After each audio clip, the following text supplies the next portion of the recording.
Jipange haraka haraka. Kutoka hapo ni shule ya msingi ya St. Mary's Riabore. St. Mary's Riabore after Ibara ECD. Kila mmoja wetu aketi, ajipange sawa sawa ili tupate kutumbuizwa.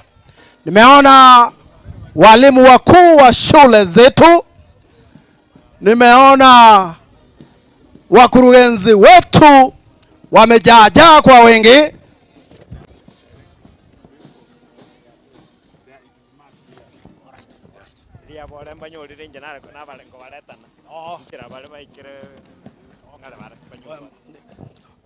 Okay, from there Nyamira DEP Primary, tuone vile wamejipanga. On my left kuna kipandiko kimeandikwa principles. Kwa hivyo wakae mahali hapa. Pahali ninaona hakuna? Iko. Angalia hapa iko. So principles wanakaa pande huu ambao nimeona principal wa Biego. Mr. Aaron Sumbo, karibu sana. Haya, principals wote wakae mahali wameandikiwa pale, kibandiko kimeandikwa principles. Kwa hivyo hapa mbele tuko na wanafunzi wa chekechea wa Ibara ECD. Kwa hivyo mmekaribishwa sana.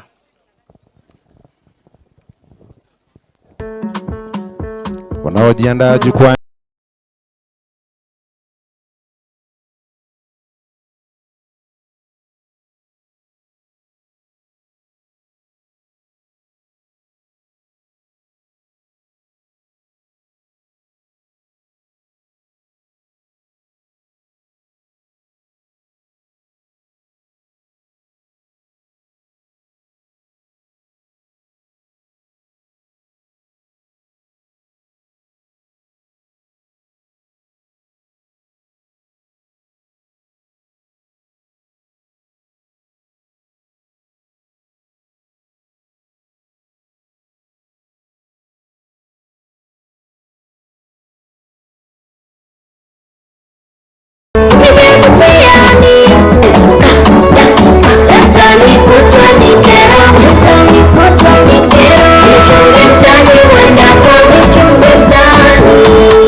Hi.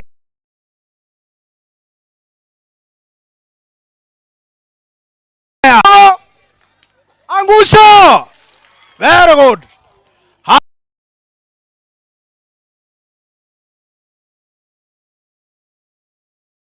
Haya.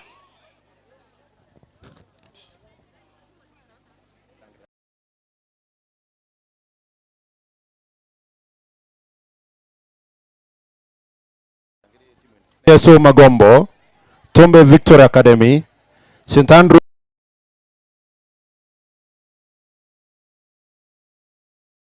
Kawa Boys, Kiangende Vocational Training Center, Misambi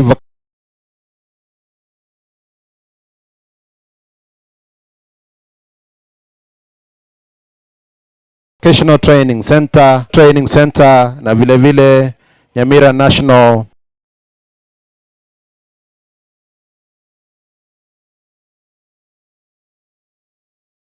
Polytechnic. Nyamira DB sasa tunaweza kuchukua usukani.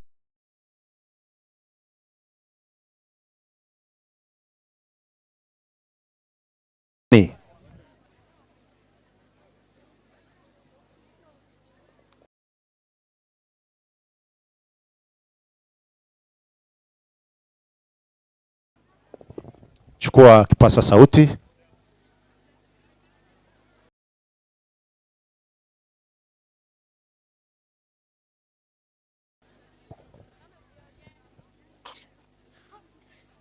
Na hadi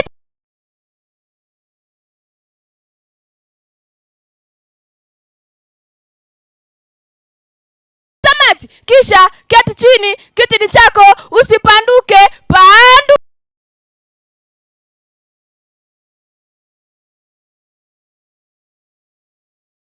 Pandu, karibuni.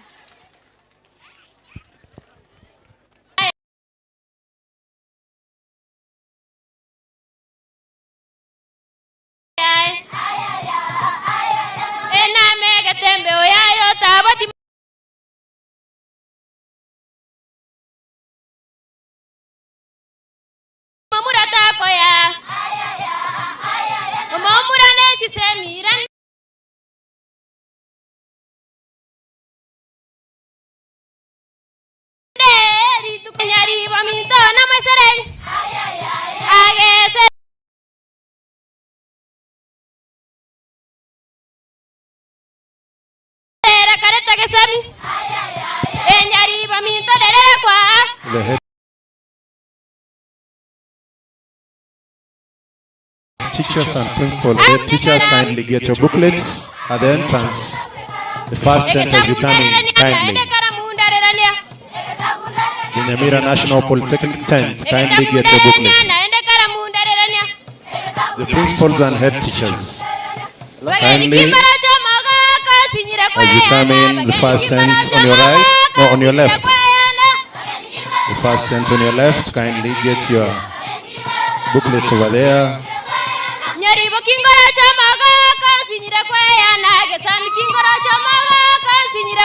Also get register so that we get to recognize you kindly. As you get your booklets, also get register so that we get to recognize you.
The principals and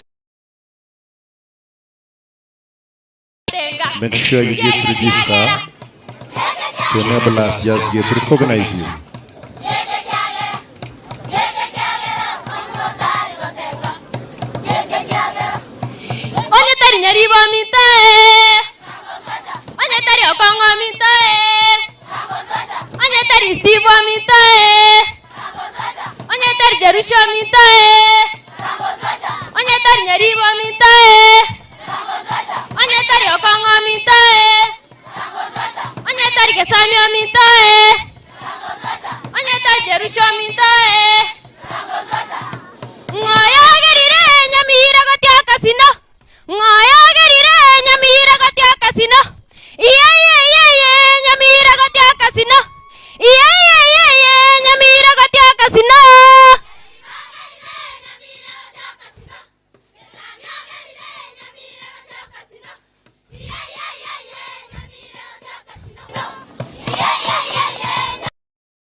Kebabe girls have arrived.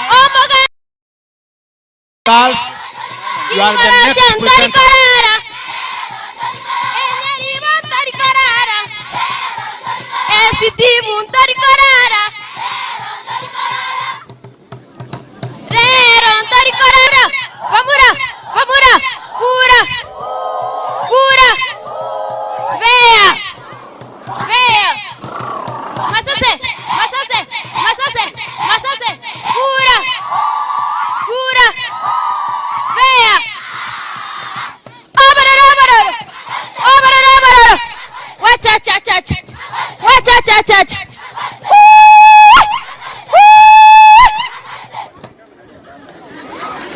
Wanabendi wetu na scouts wetu, tafadhali tuweze kusongelea katika upande ule wa kuingia. Wapigie makofi vile tulisema. Wapigie makofi. All the scouts and the band, kindly let's get to the entrance of that place as you're coming in.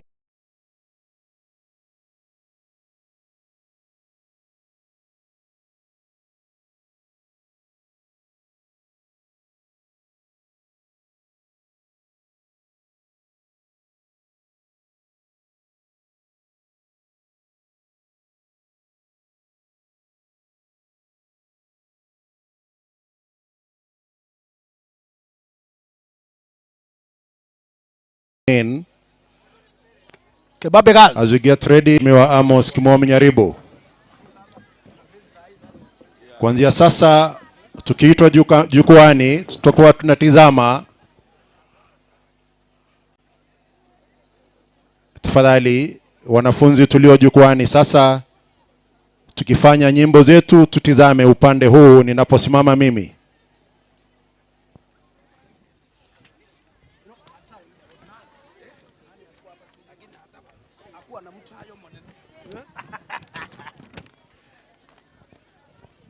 Haya Kebabe girls, present your item.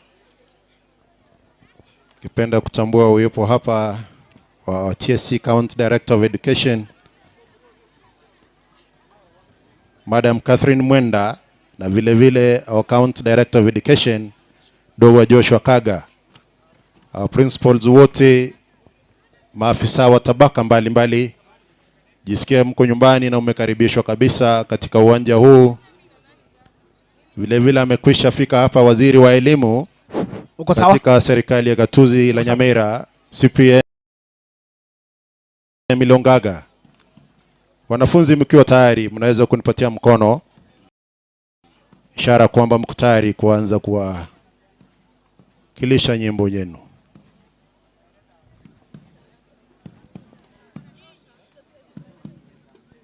Wanafunzi, nafasi ni yenu tafadhali.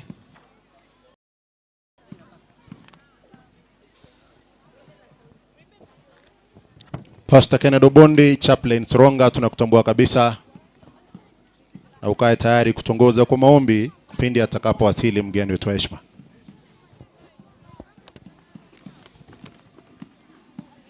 Wanafunzi, nafasi ni yenu tafadhali. Chukua microphone, chukua microphone. Tafadhali. Mwanza.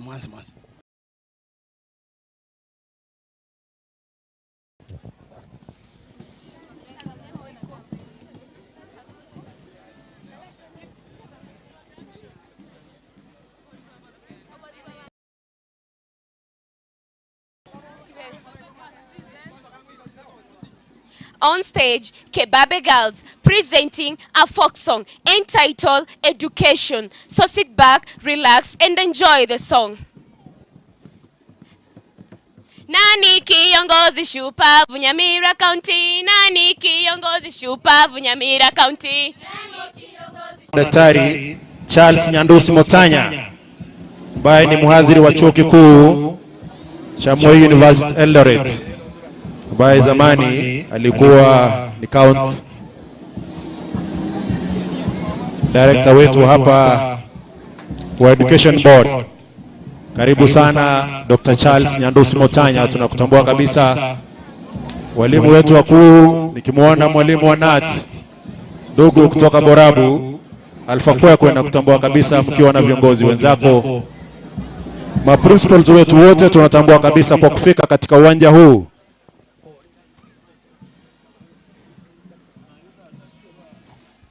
Dr. Lazarus Okioma, nawe tunakutambua. Pia wa mchea Nyambari ya boys. Dr. Philosophy Lazarus Okioma, karibu sana. Daktari ambaye ni mwenyekiti wa halmashauri ya shule ya upili ya wavulana kitaifa ya Nyambaria. Chief Principal St. Mathias Mulumba, Miss Melanie Oboso, vile vile tunakutambua kabisa. Karibu kwa kufika. Asante sana. Sikupewa orodha ya walimu wale ambao wako hapa, tafadhali. Sasa nisipokutaja utaniwia radhi. Tukumbuke ya kwamba the host principal Nyamira Boys High School ni ndugu Jojo Nkundi, and the host girls high school principal Nyaigwa is Madam Karen Ratemo.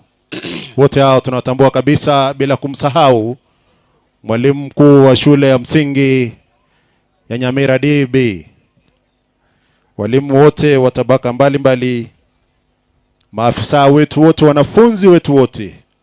Jisikie mko nyumbani na umekaribishwa kabisa katika hafla hii. Karibu kabisa ya kusherehekea siku kuu ya elimu katika kaunti yetu ya Nyamira, ambayo ni ya kwanza kabisa. Jambo la kwanza kabisa kwa kufanyika katika sehemu hii. Baada ya kumaliza hafla hii, tutakuwa na tuzo za aina mbalimbali. Twashukuru sana.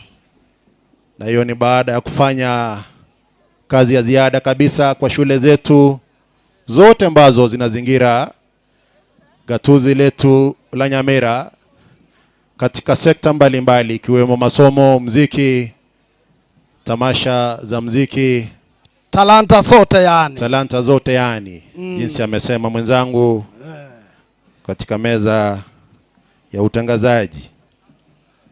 Pia tunamkaribisha mwenyekiti wa Kenya Secondary School Heads Association Nyamira County, Bwana Job Oira. Karibu sana ndugu Job Oira. Jisikia uko nyumbani kabisa, na tumekutambua kwa njia safi na mahususi kweli kweli. Ningependa kutambua uwepo hapa kwa shule zifuatazo: Kineni ELCK Primary, Kesibei DOK Primary, Kebabe Girls Secondary, Ogango Special School, Nyambaria Boys High School, Nyachokochogo Primary, CSO Magombo, tunakutambua kabisa. Tombe Victory Academy, St. Andrews Kawa Boys, Kiangende VTC, that is a vocational training center.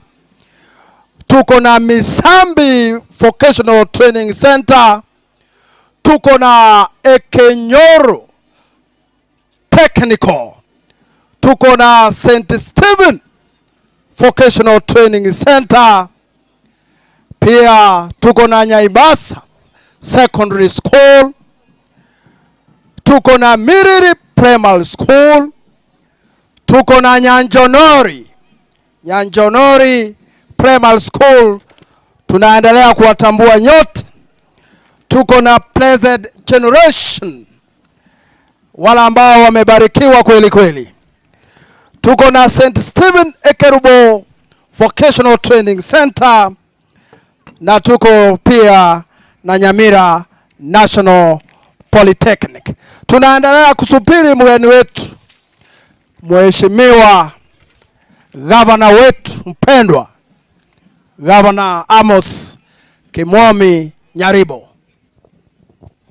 Wakati wowote kutoka sasa atajiunga nasi mgeni wetu rasmi, Gavana wa jimbo la Nyamira, Mheshimiwa Amos Kimomi Nyaribo. Ningependa kuuliza kwa heshima na taadhima, atakapowasili kwa heshima tafadhali sisi wote tutasimama. Atakapowasili hapa mgeni wetu wa heshima, sisi wote tutasimama kabisa kwa wimbo wa taifa na ule wa Jumuiya ya Afrika Mashariki. Wanatembea kwa mwendo wa aste aste kweli kweli wana scout wetu, wanafunzi hawa wadogo wa Lady of Mercy kutoka Ibara, wana scout vile vile wa shule ya upili ya kitaifa ya wavulana Nyambaria. Bendi zetu za siku ya leo pamoja na ile ya shule ya upili ya wavulana ya kitaifa ya Nyambaria, na vile vile ile ya shule ya upili ya kitaifa ya wasichana ya Sironga. Wanafunzi wa shule ya upili ya Nyaiwa ya wasichana watatuongoza vile vile katika parade ile, wakiwa pamoja na wenyeji wenzao majirani hapa shule ya upili ya Nyamira. Nyuma pale kuna wanafunzi wa shule ya upili ya Kebabe. Wasichana hao wanajipanga vizuri kabisa, wana scout wetu wakiwa katika misururu mizuri miwili. Wa kwanza, wana scout wetu wa kwanza kabisa wanapiga misururu miwili mizuri kabisa katika uwanja wa Nyamira, tukiwa tunasherehekea sikukuu ya elimu katika gatuzi letu la Nyamira. Najipanga vizuri kabisa. Wanaofuata sasa hawa ni wavulana wa shule ya upili ya Nyamira. Nyuma yao vile vile ni wasichana wa shule ya upili ya Nyaiwa. Karibu kabisa, karibu. Wanajipanga vizuri kabisa, wanatengeneza waridi la heshima ambalo litaweza kukauliwa na mgeni wetu wa heshima wa siku ya leo, Gavana wa jimbo la Nyamira, Mheshimiwa Amos Kimomi Nyaribo. Wanaokunja jamvi katika waride letu la siku ya leo ni wasichana wa shule ya upili ya Kebabe. Wanaendelea kujipanga vizuri. Wanaendelea kujipanga vizuri vile mnavyoona. Ni siku ambayo ni siku ya furaha. Siku ambayo tulikuwa tunaingoja sana.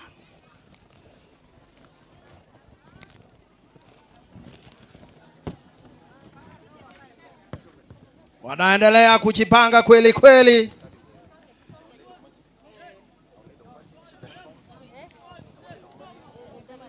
Kupanga waride ambao mheshimiwa wetu, gavana wetu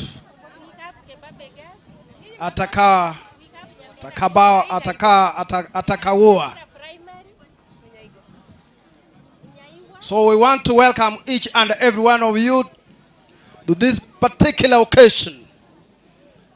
We are able to recognize the presence of our principals, our head teachers,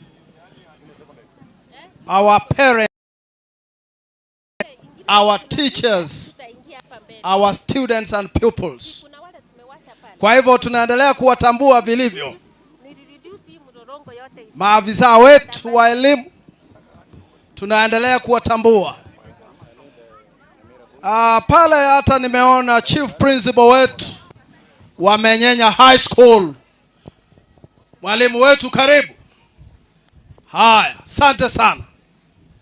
Kando yake ni chief principal wa Nyakongo Boys. Karibu sana.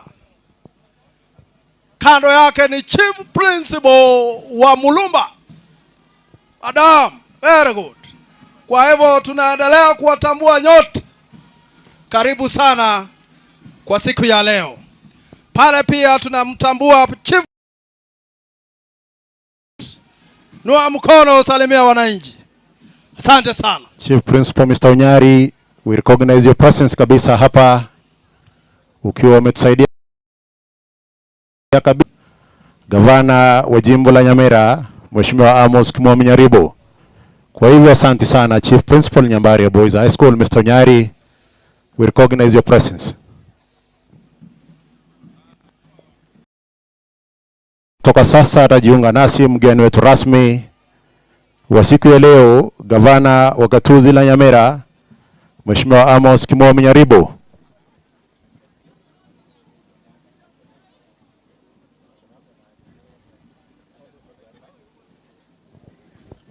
Asante kabisa. Wakati wote kutoka sasa atajiunga nasi mgeni wetu rasmi, na jinsi tulivyotangulia kusema ni kwamba pindi atakapowasili hapa mgeni wetu wa heshima, tutasimama wote kabisa, na wale ambao tumevalia kofia za chepeo tutaweza kuzivua tafadhali wakati tutakapokuwa tunaimba wimbo wa taifa na ule wa Jumuiya ya Afrika Mashariki.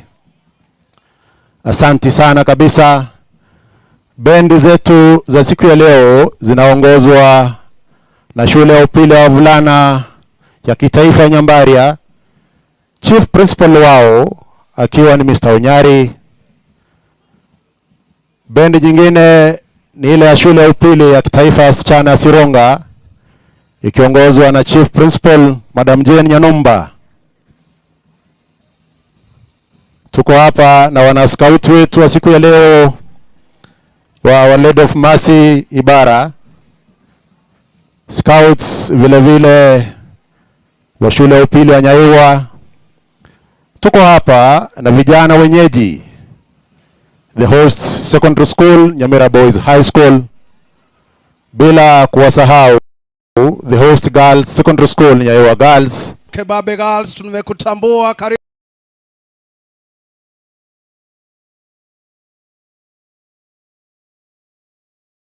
sana. Jisikie nyumbani.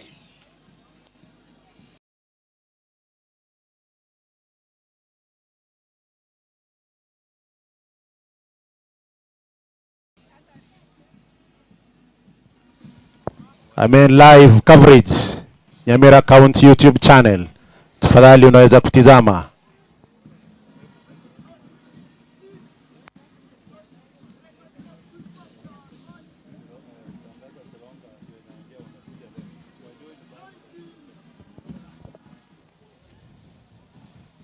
Sironga Girls High School, kindly join the rest of your colleagues in forming the parade that is welcoming His Excellency the Governor as he makes his entrance to this point.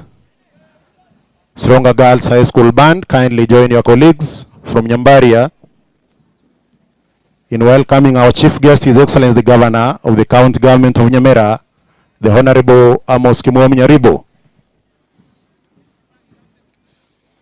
Vile vile nikipenda kutambua uwepo hapa wa Nyamira National Polytechnic, Kenyerere PAG, Matutu PAG, Egentui DB Secondary School. Karibu sana. Na vile vile Mr. Alfred Sagini, Kenya Chair Basari. Karibu sana. Karibu sana. Karibu sana County Security Team yetu. Tunawatambua kabisa, jisikie mko nyumbani. Karibu sana. Tunawatambua our security team. Sasa tukiwa hapa tunajua kwamba security iko ngangari kabisa.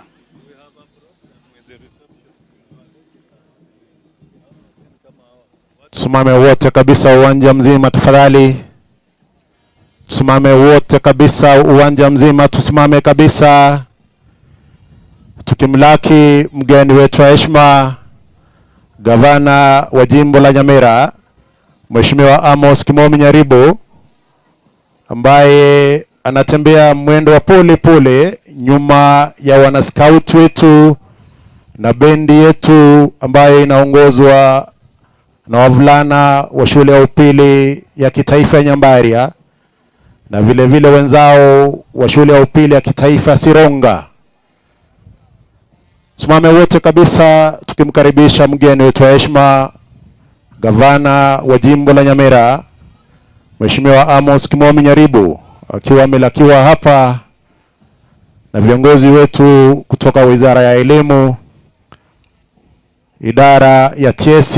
Nikitizama namuona TSC County Director Madam Catherine Mwenda, TSC County Director of Education ndio Joshua Kaga. Wote hao wamemkaribisha katika uwanja huu gavana wa jimbo la Nyamira ambaye ni mgeni wetu wa heshima wa siku ya leo. Karibu sana Mheshimiwa Amos Kimomi Nyaribo. Waziri wa elimu vile vile katika serikali ya gatuzi la Nyamira, CPA Milongaga, amejiunga kabisa na msururu wa Mheshimiwa gavana. Mawaziri wetu wote, Waziri Bernard Maina, Waziri Canada Ngwenyi, wote hao wamekwisha fika hapa. Bendi yetu ya shule ya upili ya wasichana ya Sironga na shule ya upili ya wavulana Nyambaria unatuongoza katika hafla hii ya siku ya leo, ikiwa ni sikukuu ya elimu katika gatuzi letu la Nyamira, tukiongozwa na gavana wetu wa gatuzi hili Mheshimiwa Amos Kimomi Nyaribo. Nafanya kazi ya ziada kweli kweli wana scout wetu hawa ambao wanatembea kwa mwendo wa aste aste kabisa. Wana bendi wetu, vijana wa shule ya upili ya Nyambaria na wasichana wetu kutoka shule ya upili ya Sironga. Bendi ni kama ile ya Presidential Escort Band. Mekwisha tangulia katika eneo hili County Secretary wetu ambaye vile vile ni mkuu wa utumishi wa umma Daktari Jacques Bon Magara. Ishara kwamba mdosi yako karibu sasa. Wanarembesha hii kweli kweli. Wanarembesha hafla hii kweli kweli. Wanabendi wetu hawa wa shule ya upili ya Sironga na shule ya upili ya Nyambaria, akitembea nyuma yao polepole kati ya wanascout wetu ni mgeni wetu wa heshima, gavana wa jimbo la Nyamira, Mheshimiwa Amos Kimomi Nyaribo. Kando yake ni viongozi kutoka Wizara ya Elimu ikiwemo TSC, Ministry of Education, wote wako hapo. Mawaziri wetu ambao wameweza kuandamana na Mheshimiwa gavana, mgeni wetu wa heshima, karibu kabisa. Mheshimiwa gavana atachukua mahali pake jukwani. Mheshimiwa gavana atachukua nafasi katika jukwaa kubwa. Your Excellency the Governor atachukua nafasi katika jukwaa kuu. Mheshimiwa gavana atachukua nafasi katika jukwaa kuu, tafadhali. Naomba mwelekezi, Your Excellency.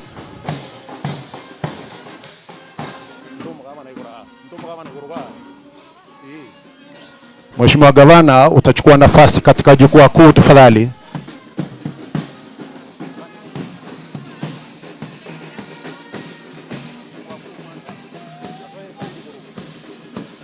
Your Excellency utachukua nafasi katika jukwaa kuu. Kiongozi wa waridi, tafadhali. kiongozi wa waride utakuwa na nafasi ya kumuuliza mgeni wetu wa heshima, gavana wa jimbo la Nyamira.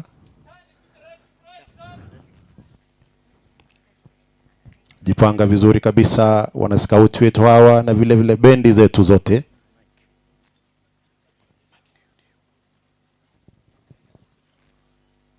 Chukua nafasi nzuri kabisa wana bendi wetu. Welcome sir. With your permission, we will request you to inspect our parade. You can be assisted with the county commissioner. Anamuuliza kwa heshima kubwa Mheshimiwa Gavana aweze kukagua waride lile la heshima. Lakini kabla ya Mheshimiwa Gavana kuweza kufanya hivyo, umati wote tulioketi tusimame sasa kwa wimbo wa taifa na ule wa Jumuiya ya Afrika Mashariki. Wimbo wa taifa.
Baada ya wimbo wa taifa, sasa unaweza kufanya maombi yako kwa mgeni wetu wa heshima.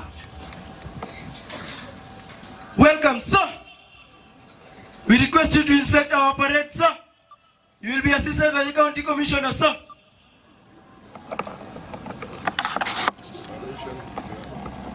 Thank you sir. Heshima kubwa mgeni wetu wa heshima, gavana wa jimbo la Nyamira aweze kukagua waride lile la heshima iliyoandaliwa na wana scout wetu.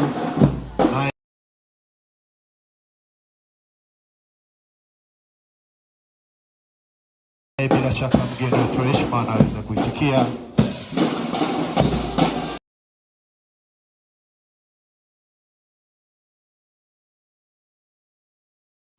Yes, for today, His Excellency the Governor of the county.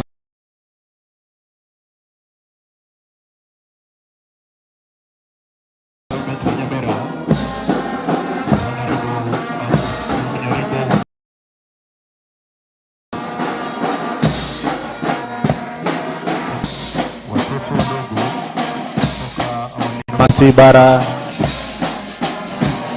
wasichana wa shule ya upili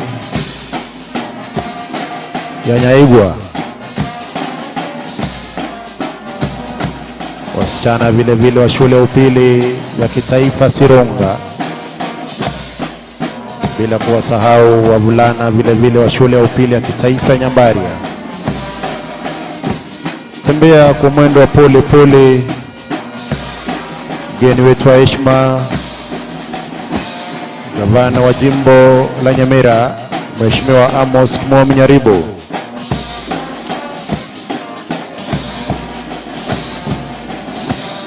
Ikiwa ni siku kubwa kabisa katika gatuzi letu la Nyamira,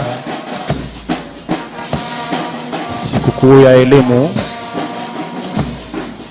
tukielewa kwamba elimu peke yake ndiyo inaweza kuwafanya watoto kutoka jamii maskini na wale jamii zingine ambao wamejiweza kidogo kuweza kujumuika pamoja na kufanya ujenzi wa taifa.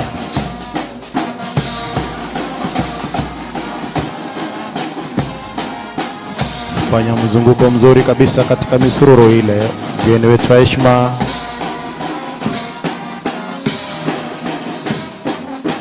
anamaliza kukabua waridi lile la heshima lilioandaliwa.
Jane Yanumba.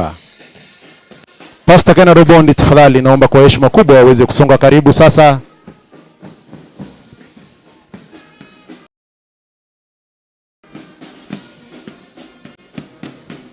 Asante sana bendi yetu.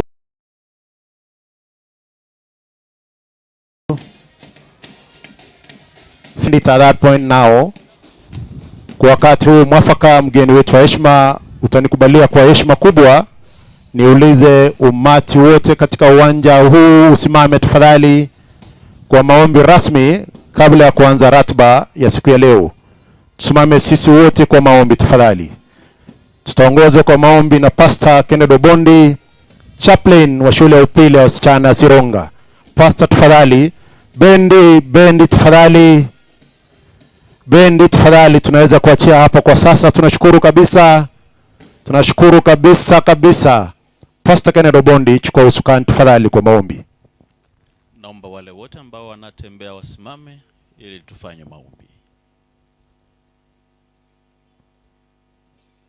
Wanabendi wetu tafadhali, naomba msimame mahali ambapo mmefika, na wale wanaoingia. Kindly those coming in, just get to hold on for a little bit as we. Tafadhali wale tunasonga tuweze kusimama kabisa tupate maombi ya kuanza rasmi ratiba ya siku ya leo. Our praises, Heavenly Father, that we are here and you have allowed us to invoke your name. In a very special way, we want to invite you to this great event that touches on the education of our children. That Father God, under the leadership of His Excellency, that we live together as a team, steer the education of our girls, our sons,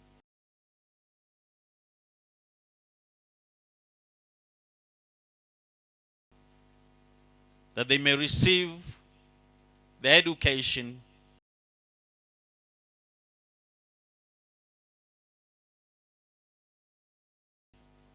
I pray that this event becomes successful. And above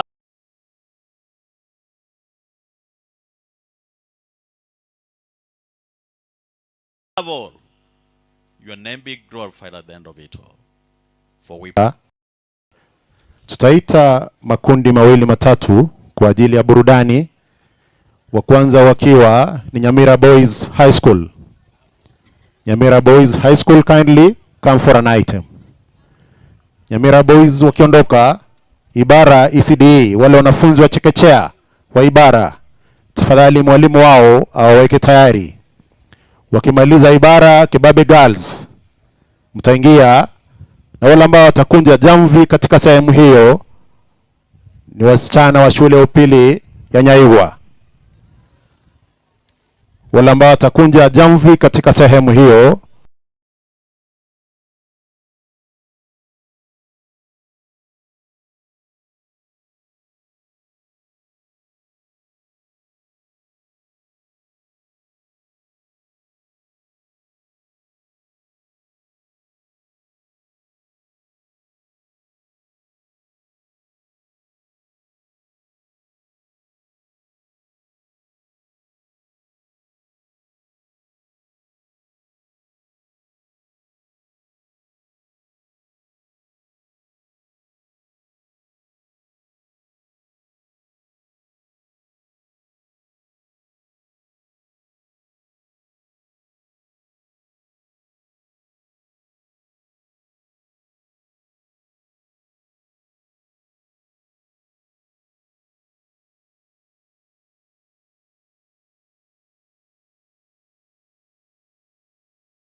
akiwa ameandamana na Mheshimiwa Kitinda Memba Mishalo Moyo.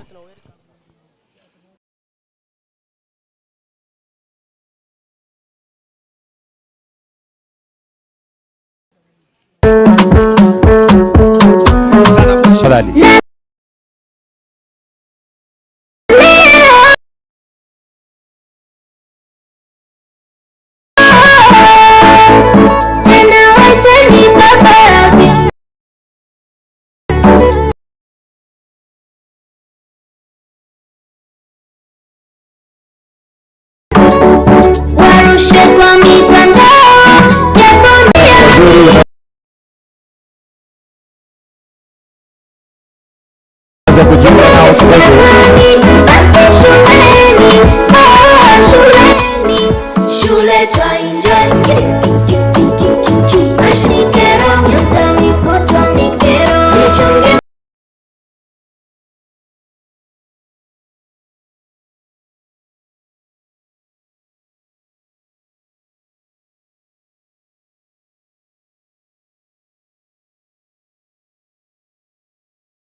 Makofi mazuri kabisa.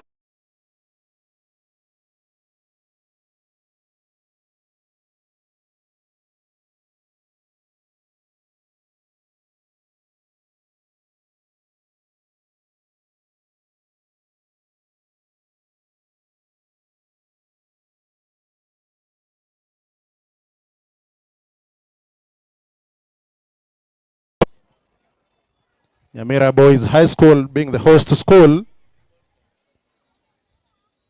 Nyamira Boys High School, now Your Excellency, taking up the stage.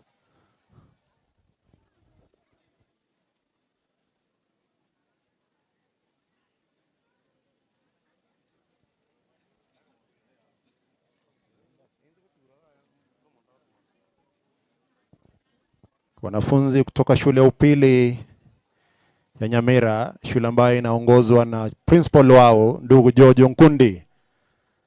Tuangalia kazi yake alivyoitengeneza kupitia kwa vijana hawa.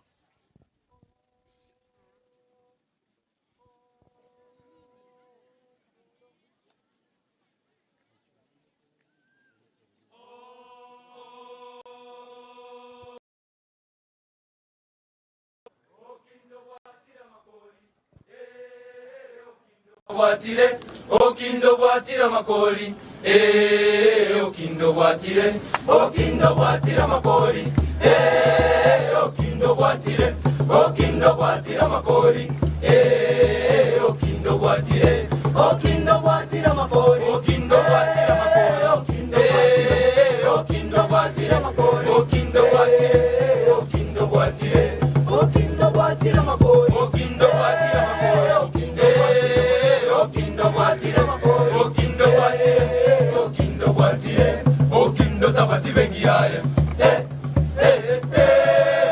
okindo tabati bengiaye, okindo watire, okindo tabati bengiaye, okindo tabati bengiaye, okindo watire, ae nyarurere, nyarure nkorerare, ae nyarurere, nyarure nkorerare, oboriwa bogirare, obutero mogongo, oboriwa bogirare, nyarure nkorerare, oboriwa bogirare, nyarure nkorerare, okindo watira makoli, okindo watire, okindo watira makoli, ae okindo watire, okindo watira makoli, okindo watire, okindo watira makoli,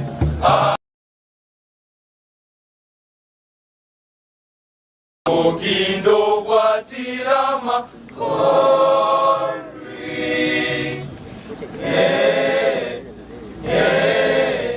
ewa, okindo watira makoli, ogoto sinini charo kangonga chari chari, ogoto watira makoli, ogoto sinini.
Jiunga nao mheshimiwa wetu mbunge wa Magrango Magharibi, wakili Steve Mugaka.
Hiyo ni rumba yenyewe.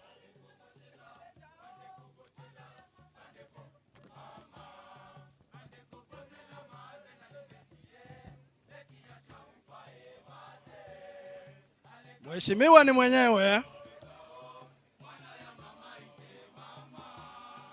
Naielewa sana hii.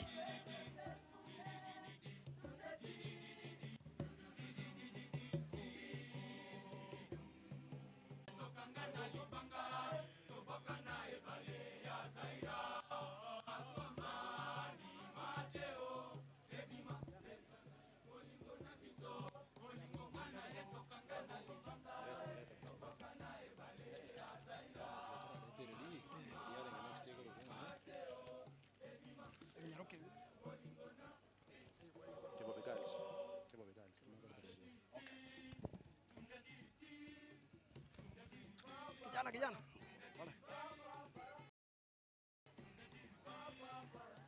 Enjoy tu.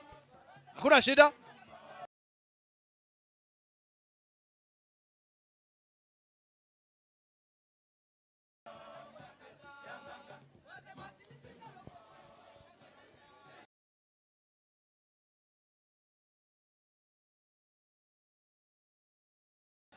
Kisikia inabamba utajiunga nayo. Utajiunga tu. Utajiunga nao kwa dance tu.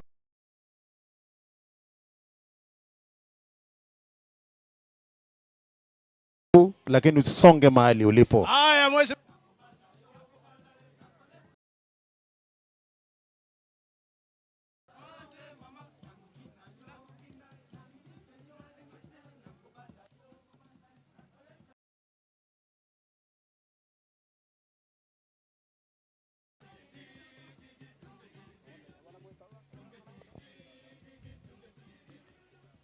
Shule upili ya wasichana Kibabe, tuingie nyuma yao tafadhali.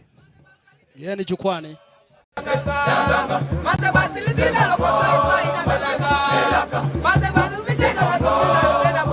Maliza Kibabe ya bore. Maliza Kibabe ya bore tafadhali. Ya bore after Kibabe get prepared kindly.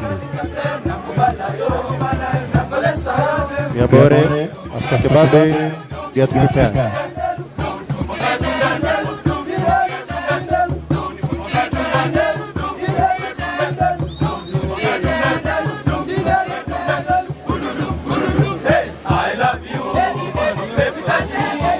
Pigie makofi mazuri kabisa vijana hawa. Thank you very much Nyamira Boys High School. Asante sana. Thank you.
Nani kiongozi?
Mjumbe wetu wa eneo bunge la Mugrango Magharibi, wakili Steve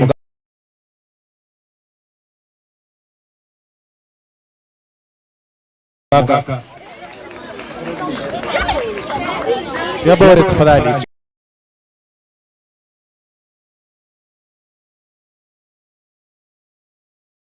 Chukua usukani haraka haraka. Ya bora tafadhali rudani.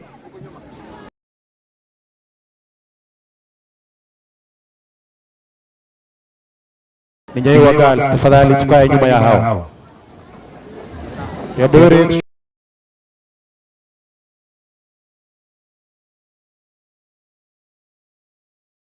chukua usukani. Ready to present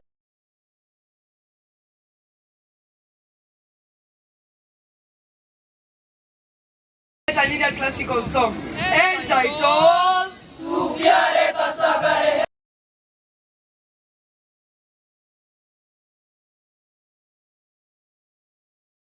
Yes, Tupiare Kasagare. Hey, the theme of this song is all about love and how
Uneko bekarar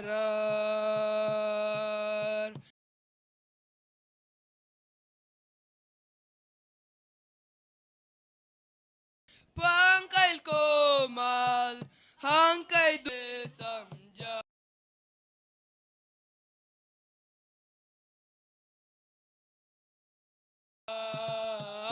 Abutu ise samja Abulenge kahanse hum nagar hai tu pyare ka sagar hai teri ek boond ke pyase hum teri ek boond ke pyase hum tu pyare ka sagar hai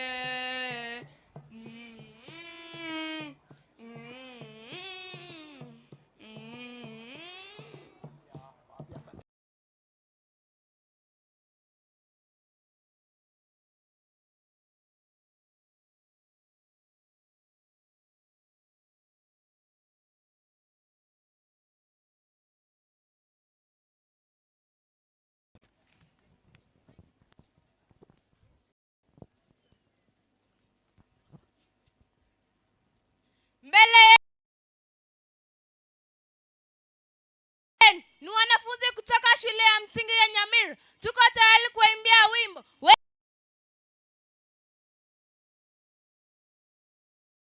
wenye mada ndiyo elimu. Vimepikwa na vikapikika, makimika, burudika na hadi tamati. Kisha keti chini kitini chako. Ayo mobani saka kabana.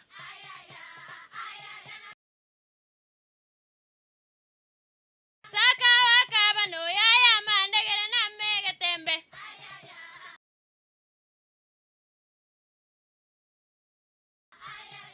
Ena megetembe oyayo yo batomo eri tukobunare.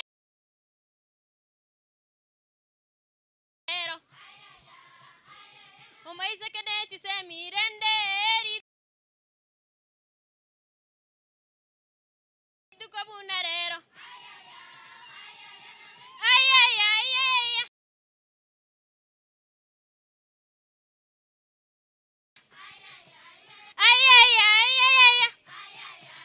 Sitivo minto na maserei voy serei Nyamira eito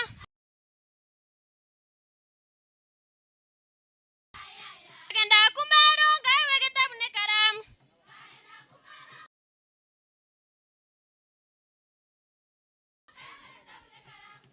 kitabu ndarania naende karamu ndarania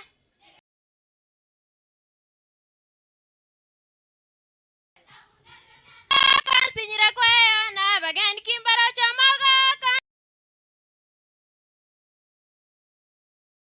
sinyira kwa na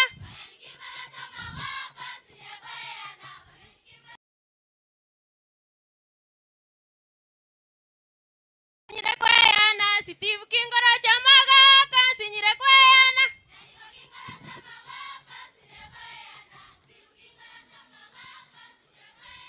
Emiri kingoro sinyira kwa na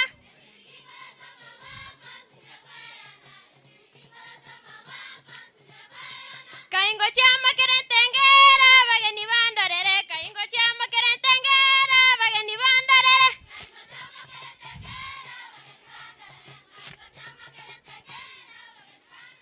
kaingo chama kerentengere nyari berandorere kaingo chama kerentengere nyari berandorere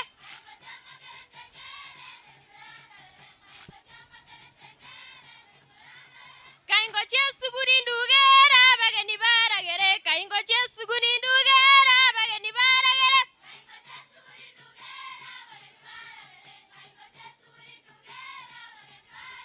kaingo chesu gurindugera bageni baragere kaingo chesu gurindugere nyari baragere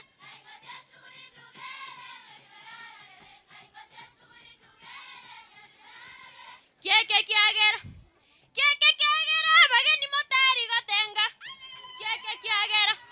keke kiagera bageni motari gotenga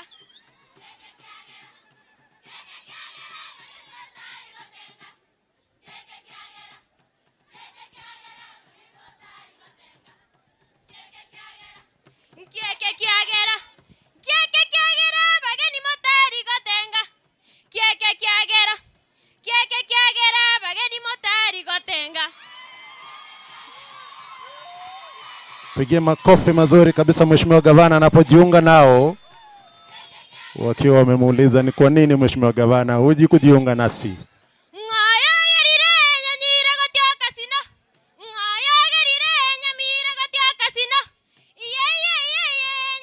Ajiunga nao Mheshimiwa George Buga, mwakilishi wodi ya Bogichora.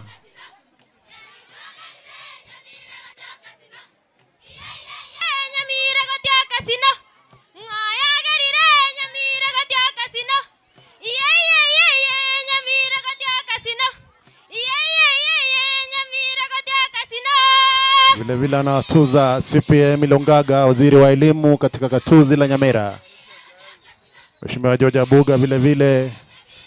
Upigie makofi mazuri kabisa wanafunzi hawa. Wapige makofi mazuri kabisa, wapige makofi mazuri kabisa. Wapige makofi mazuri kabisa. Bas, asante sana, asante sana. Bas. Bas.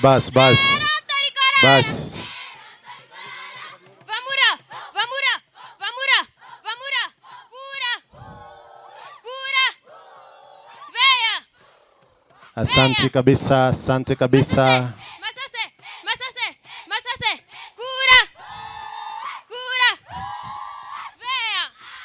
Asante. Sasa kwa sababu ya hali ya anga sasa tutamalizia hapo. Wapige makofi mazuri kabisa. Pige makofi mazuri kabisa. Nyaiwa Girls kwa mchimpuko wa habari.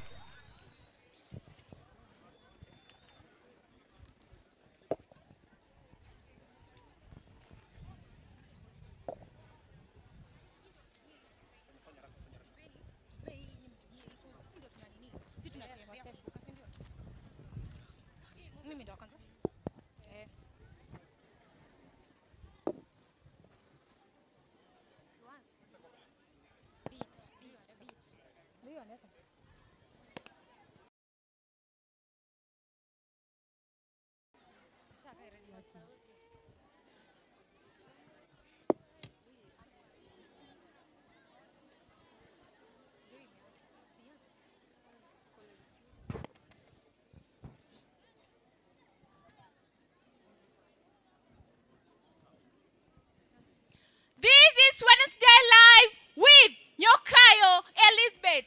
Good morning and welcome to our NGSS News. This is Wednesday Live with Atiene Elizabeth and Daphne Mogaka. Now, today being on date 27th March of 2024, we are here live at Nyamira Field Primary School. And as you can see our able leaders. Oh, I salute you, Honorable Governor. And also you can see our very, very beautiful and handsome teachers from various schools. Also, you can see various students from various schools.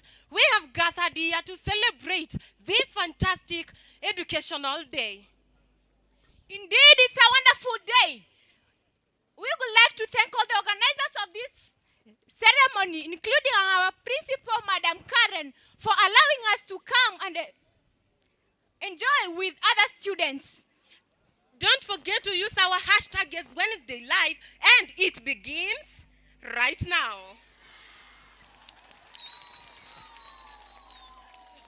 And these are our bulletins. Government foundations. We are going to start with an interesting part of government foundations, as Miriam Omara reports. Well. Today being 27 March 2024, students and teachers all over Nyamira County have gathered in one famous ground, popularly known by the name Nyamira Primary School Ground, with one aim of celebrating the educational day, not forgetting our Honorable Governor Amos Nyaribo and our able leaders all over Nyamira County are also here to celebrate this wonderful day with the good students in Nyamira County. We, as the Nyaigo fraternity, would like to show our gratitude toward the good work that our Honorable Governor and our Member of Parliament have continually been doing. We do appreciate your efforts into making our education a wonderful experience by easing the burden of our parents paying fees with the bursaries given to each student from vulnerable families. We thank the national government for allowing the governor to come up with Government Foundation, a kitty that gives scholarships to children from vulnerable families to access education. Governor, our Honorable Governor, we thank you and wish you a long life and continue with the good work. Reporting from NGSS, my name is Miriam Omara. Congratulations to our Ds. Valerie Bochaberi, ask more of the news. Okay. We, as the NGSS, we say congratulations. Congratulations to the teachers, college students, students and pupils who will be awarded with certificates for the exemplary work in academics. We therefore encourage others to emulate the same. Reporting from NGSS TV, my name is Valerie Bochaberi. Thank you for the news. And I want to take you to the education sector with Charity Mudeu. Yes, we can all say that the education sector has done a great job in ensuring that there is sanity in the education sector. For instance, you have helped in implementing national government policies such as 100% transitions in our schools. We appreciate the national government for remitting money to school in good time to ensure smooth learning of school activities. This has enabled the heads of institutions to avoid necessary resources for learning. Reporting to NGSS, Nyamira County, Mudeu Charity. And I would like to take this opportunity to call upon my colleague Dorothy Kennedy to take us through another segment. Maybe, I don't know whether you are getting me, my dear. I am getting you clearly from the studio, my fellow colleague Elizabeth Nyokayo. Maybe I want to confirm where is the venue really? I am in Nyamira County at our own very own field, which is hosting the spectacular event being today Education Day. Wow, that's great. Now I'd like to take this opportunity to welcome you all present to the second part, which is the segment. Now I'm going to give you a brief introduction on what normally happens during the segment. At the segment, this is where I get the chance to interact with the other students as they get the chance to acquire skills and knowledge based on education. Now today being Education Day, I'd like to take this opportunity to maybe ask even one of the students here what they think about Education Day.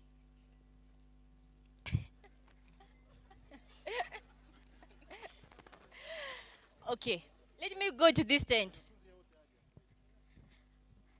Hello, you.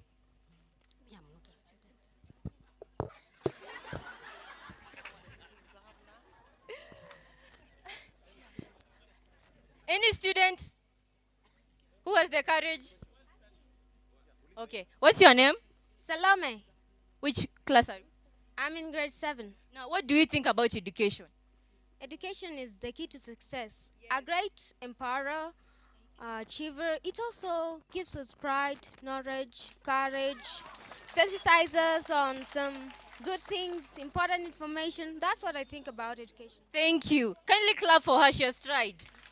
Now, lastly to my segment, I'm going to read you a story. And I want all of you present here to pay closely attention to the story. Now, one day, I visited a friend of mine who is blind. And because it was night, she did something that taught me a lesson. Upon entering the house, she switched on the lights. And I asked her, why did you put on the lights, yet you can't see? She laughed for a long time and switched off the lights and went to the kitchen. After a short while, she came with a pot of tea, placed it perfectly on the table, and switched on the lights again.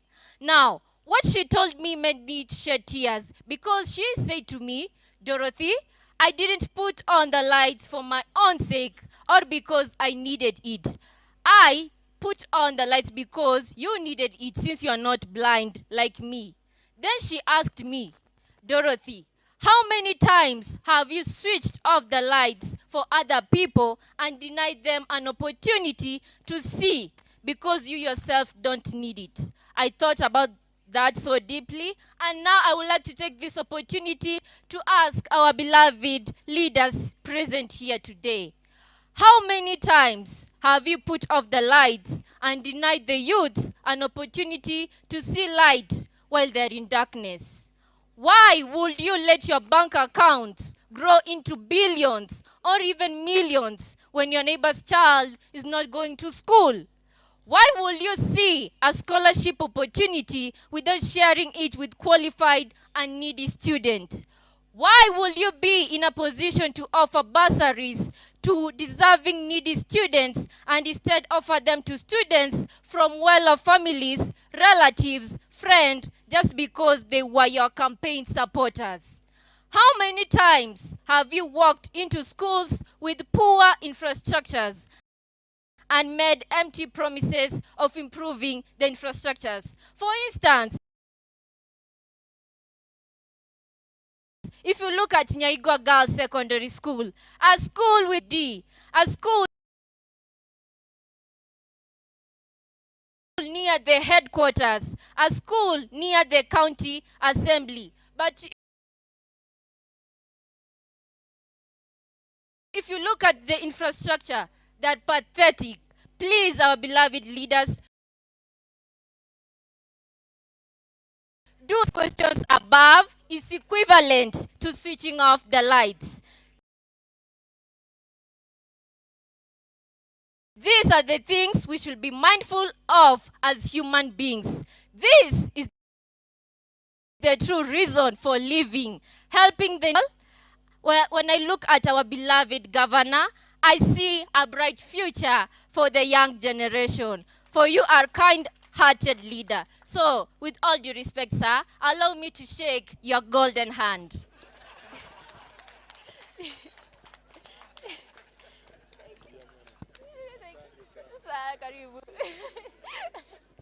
Thank you. I am Dorothy Kennedy, reporting from NGSS, all the way from Nyamira County.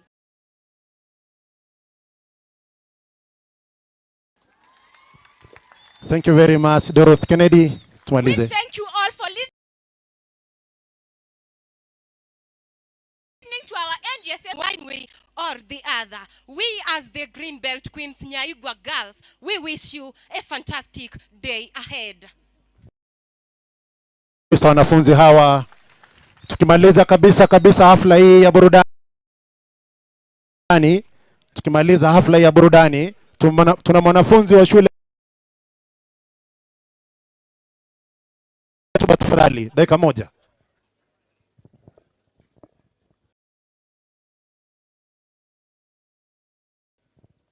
My name is Salame from Bamonda Junior Secondary School, and I have a speech on child rights. The basic needs: food, the courage to express ourselves in a creative way and sensitize us on knowledge. Education is the greatest equalizer, the greatest empowerer, the greatest thing that can earn you respect. Education is everything. Education teaches children. Children are the future of tomorrow, which need to be knowledgeable. Using education, education is the greatest source of achievement, the greatest source that brings respect. So, in this educational day, I would like to say thank you for our teachers for the good work that you're doing. So, teachers education, because education is the future. Education is the empowerer. Education is the pride of this world. Education is what keeps things moving on. Thank you for giving me this opportunity, and I would like to wait. Thank you. Pigia makofi mazuri kabisa mwanafunzi huyo. Kufikia hapa sasa, mgeni wetu wa heshima, ningependa kumkabidhi kipasa sauti hiki County Education Board Chair aweze kuendelea na ratiba ambayo inafuata. Namaliza kwa kusema, students, wanafunzi mpo? Wanafunzi mpo? There are two things that people will never take away from you. One is your talent. Two is your knowledge. Work on those. Karibu sana mkubwa.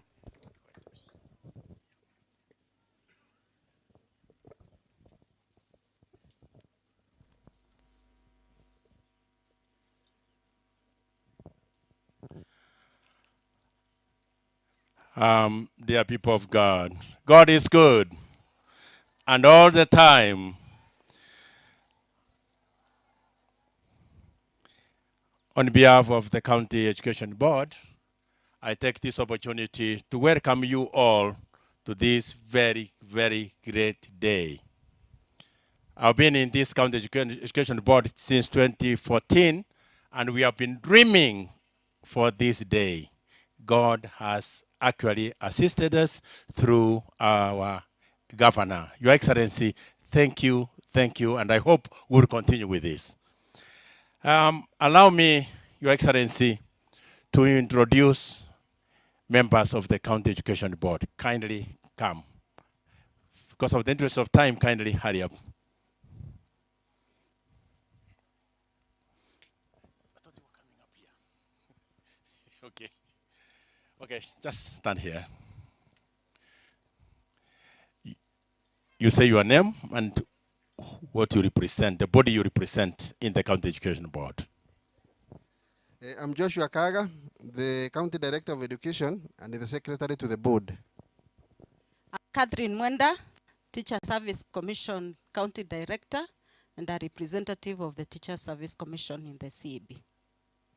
Good morning, I'm CPA Emily Ongaga. I'm the CC member in charge of education, County Government of Nyamira. I'm Eliud Nyakundi. I represent NCCK and Evangelical Schools. I'm Mustafa Unguti. I'm on the County Education Board on behalf of the Muslim Education Council. I'm Lewis Nyakweba. I represent Kenya Union of Post-Primary Teachers. Nyangau Nicholas, representing Kenya National Union of Teachers, KNUT. Thank you. Obondi Kennedy, holding brief for Dr. Yera, SDA Church Nyamira Conference. Job Oira, representing secondary school principals from Kesha. Margaret Moindi, representing Kenya Private Schools Association. Kefa Bwana, representing head teachers, Kepsha.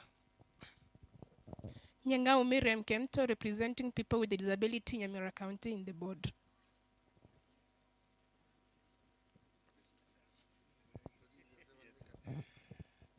I'm Christopher Mainye Osinde. I represent the Catholic bishops in the County Education Board. Guests of honor, sir, allow me to recognize the board of management of our schools. Wherever you are, you stand up. Any member of the board of management of our schools, please stand where you are. Please stand where you are. I'm seeing many of them in there. Salute. Just salute to the congregation. Thank you so much. Thank you, and thanks for the good work you are doing in our schools. Guests of honor, sir, this is a great day for us in Nyamira, and I'm happy and proud that most of our schools did very well, and most of our learners are going to proceed with education in other areas. Given that my speech is in this booklet, I will only make one request to our parents and our teachers and our learners. Please, when we visit other counties, they are embracing technical and vocational institutions. So, dear parents, dear teachers, can we also prepare our children to know that joining vocational trainings and technical institutions is also very, very important.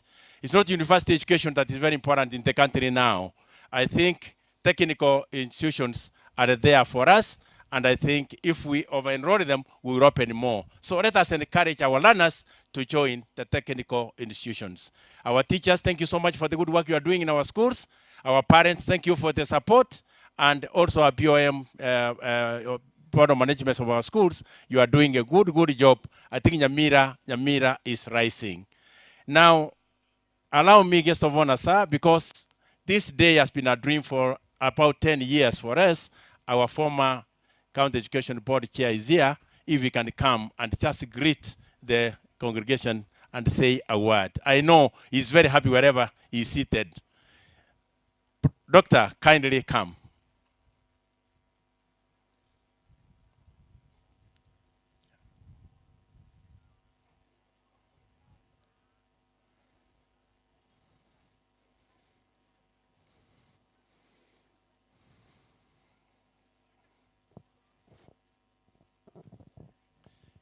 His Excellency has had our prayers. You know how long is the second.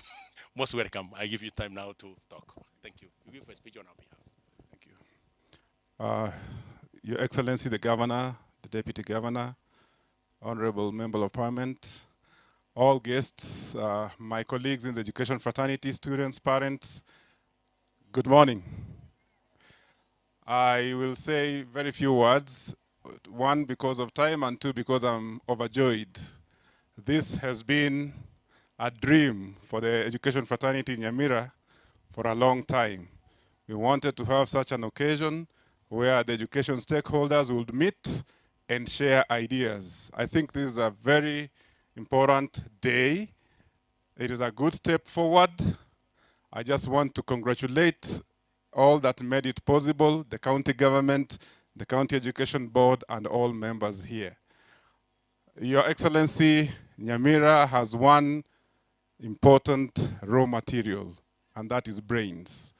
If we are able to exploit the human resource, the brain in Nyamira, we will do much more than if we exploit any other resource, because that's what we have in abundance. I just want to make a plea, and my brother and MP Steve Mogaka, kindly, this is to you, to your colleagues. The biggest gap we have in this county, and I say it without fear, not come on board in terms of education. Please talk to your colleagues. Let them be. In such occasions, let them support us beyond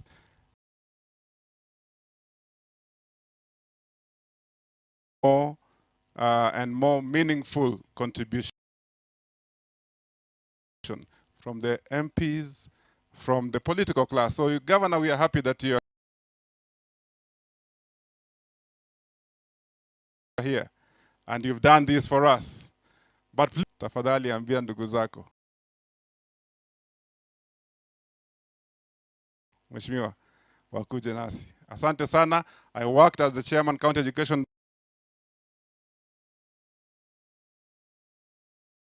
board for the last 2 terms. I am glad that we've come this far, and I want to congratulate everybody about Nyamira, that we must debunk from here, and we must say that Nyamira has brains, and those brains are what we are seeing here today. May the Lord bless you, and may the Lord keep you. God bless Nyamira. Thank you so much, Chairman. Thank you, Daktari. Honorable Steve, those are the prayers of the County Education Board. And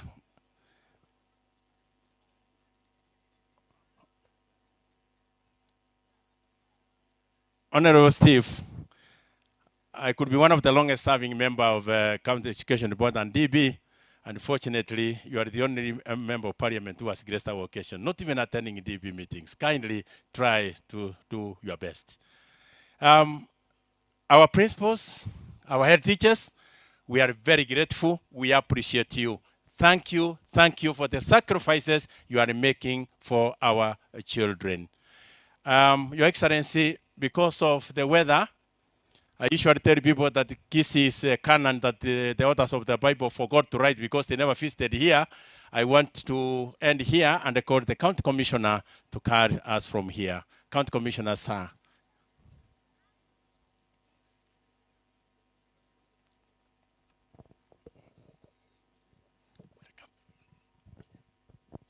Thank you so much. Bwana Yesu asifiwe. Haleluya. Nifanyie namna hiyo. Wale wanapiga kelele pale wafanye namna hiyo. Naona wamenyamaza. Mheshimiwa Excellency Governor, Nyamira County, Deputy Governor, our area member of Parliament, and tuko wawili si mmoja. Our security committee, our principals, wazazi, wanafunzi, hamjaboni. Hamjaboni tena. Jina langu ni Stanley Kamande.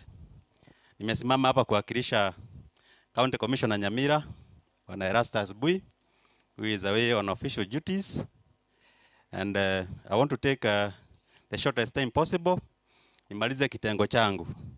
So tafadhali ningeomba my security committee members waje hapa to appreciate, as well as my colleague TCCs. Tafadhali dakika moja tu tujue nani ako area hii as we carry forward.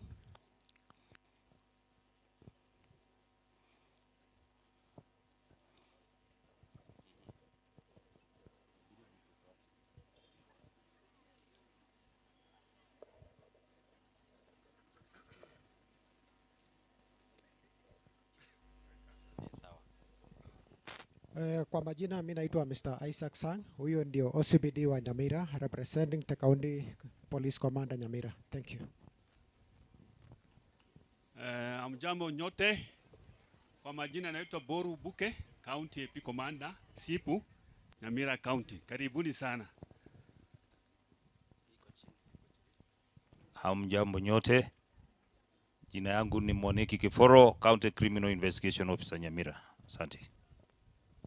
Habari zenu, my name is Gladys Nyamawa, member of the County Security. Hamjambo, majina yangu ni Maonga Meda, the Deputy County Commissioner Manga Sub-County. Asanteni. Good afternoon all.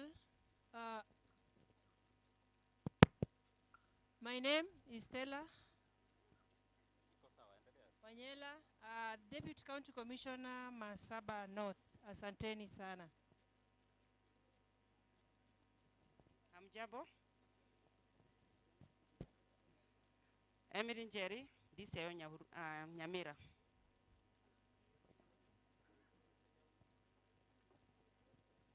Hamjambo. My name is Anne Mwaniki, ACC, representing DCC Nyamira South.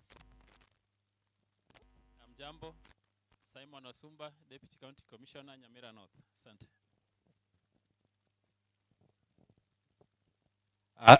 Asanteni sana. Anabona ikija kwangu inaongea vizuri. Shukran. Hii kitu iko na formula ya kutumia. Thank you so much. Hiyo ndio Security Committee ambayo together they form together with the Ministry of Education, they form the multi-agency team that is charged with the managing of our exams and the security within this area. So before I call the person who is going to give us a keynote address, our invited guest, ningependa nimuite hapa mbele yetu our Regional Director Education aje atusalimie na aseme neno moja. And I think both TSC and Education, kama sikosei. Karibu madam. Karibu saa. Kama kuja hapa elevated area ndio sauti isikike.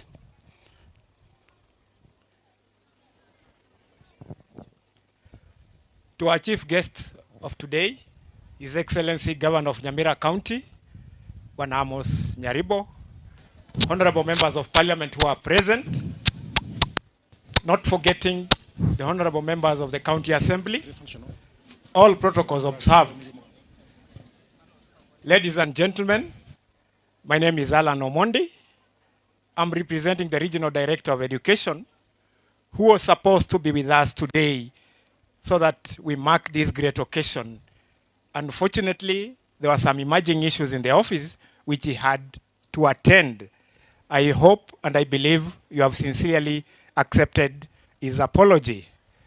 I'd like to say that it's a great honor and a pleasure to grace this occasion. I've shared with some of my colleagues, I think it's the first one of its kind in the whole of the Nyanza region, if I'm not wrong.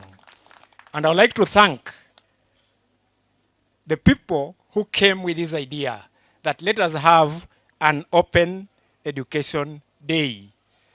And as we celebrate the performances, talents, skills, and academics within our learners and in our institutions, let us also think of a way forward on how we can make them better. We are happy Nyamira County is doing well. The former CEB chair has said Nyamira is where it is because of hard work, not anything else. And we do appreciate that. I believe speech of His Excellency the Governor, he has invested a lot on the early childhood education, which is the basic unit. Nyamira will go far. Because it's not our day, I just want to make 2 or 3 remarks. One, let us work as a team. Both our teachers, our parents, and other stakeholders, so that we can ensure that these learners achieve their aspirations. Also, as parents, I'm also a parent, let us not abdicate our responsibility. We do understand that times are tough. Even though they are tough, we must prepare the future generation that is going to take over from us. But if we lament that is tough, then we should ask ourselves, who is going to take over from the governor, or from the deputy governor, or from Mheshimiwa when he exits? I also want to say that let us protect the boy child, including the girl child. We are lamenting that a lot of emphasis has been placed on the girl child at the expense of the boy child. Let us also think of our sons so that they can be better. Last but not least, let us ensure that we take our children to school. If you look at the statistics of the candidates who did KCP and KCSE, you can see there's a variance.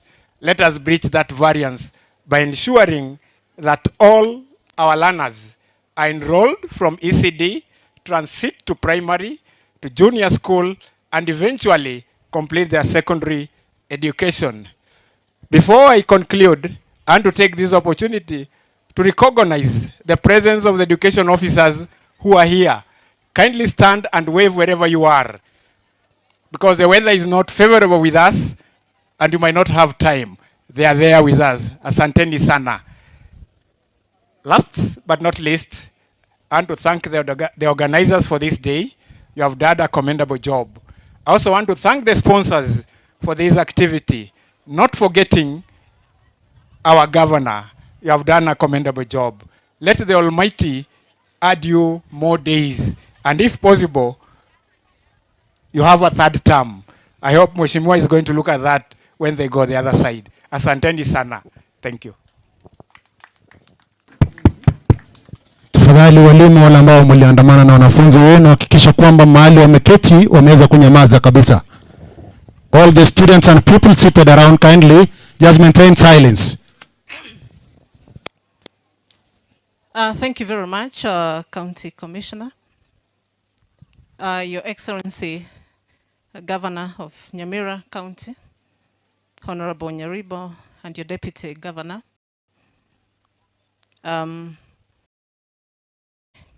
County Commissioner, the members of Parliament present,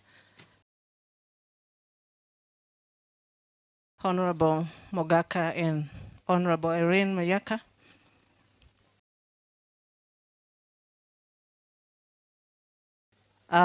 Chairman of the CEB and your members, the other political leaders present, Chairman of CEB and members of the clergy, stakeholders, together with our very wonderful students and pupils and all invited guests. Good afternoon. Good afternoon. Bwana Yesu asifiwe. My name is Jane Njage, the TSC Regional Director Nyanza, and I'm glad to join you in this very wonderful occasion this afternoon. Just learned that it's one of its kind, being an inaugural one, and also being the first one that is held in Nyanza region. We want to congratulate you, the governor, and also the team of Nyamira for this very wonderful location. Allow me to just recognize also our officers that are present from Teacher Service Commission and our CSOs that run education in this area. Kindly just stand up, led by the TSC County Director and also our very able County Director of Education that I know they work very closely with. Thank you so much. You may take your seats. Thank you so very much. I take this opportunity to really appreciate once more this great organization. And I believe that we have come here today to recognize those that have done well, but at the same time to chart the way forward, because when a wheel is moving, those that are up can easily come down and those that are down can easily come up. And so we have come so that we may chart a way forward together in this very important occasion. And I want to be quick to say that as Teacher Service Commission, we are committed to staffing our institutions as we get teachers. Certainly we have shortages, but one of the things that I recognize is Nyamira is rather well staffed, if I may say so, as compared maybe to the other counties in the region. But that doesn't mean that you can be forgotten when we are sharing the teachers that we get. And so we want to continue doing that. But at the same time, we want to urge our colleagues here in Nyamira to also balance the shortages, because I know that is one of the things that we keep listening from our principals and our head teachers about shortages. But the few that we have, we can be able to balance so that we reduce the shortage where they are very high. Having said that, I want to say that education is one thing that no one will take away from you. So the young ones that are here today, just remember that what you get, nobody will ever take away from you. And you need to take every opportunity to learn whenever there is that opportunity. We congratulate those that will achieve or receive awards today. But what is most important is character building. We are here so that we can also assist one another in building the character of our young ones in our schools here. And therefore we want to ask and always remember chapter 6 of the Constitution in terms of upholding integrity in whatever we do, so that when we come to celebrate, we will also be celebrating integrity.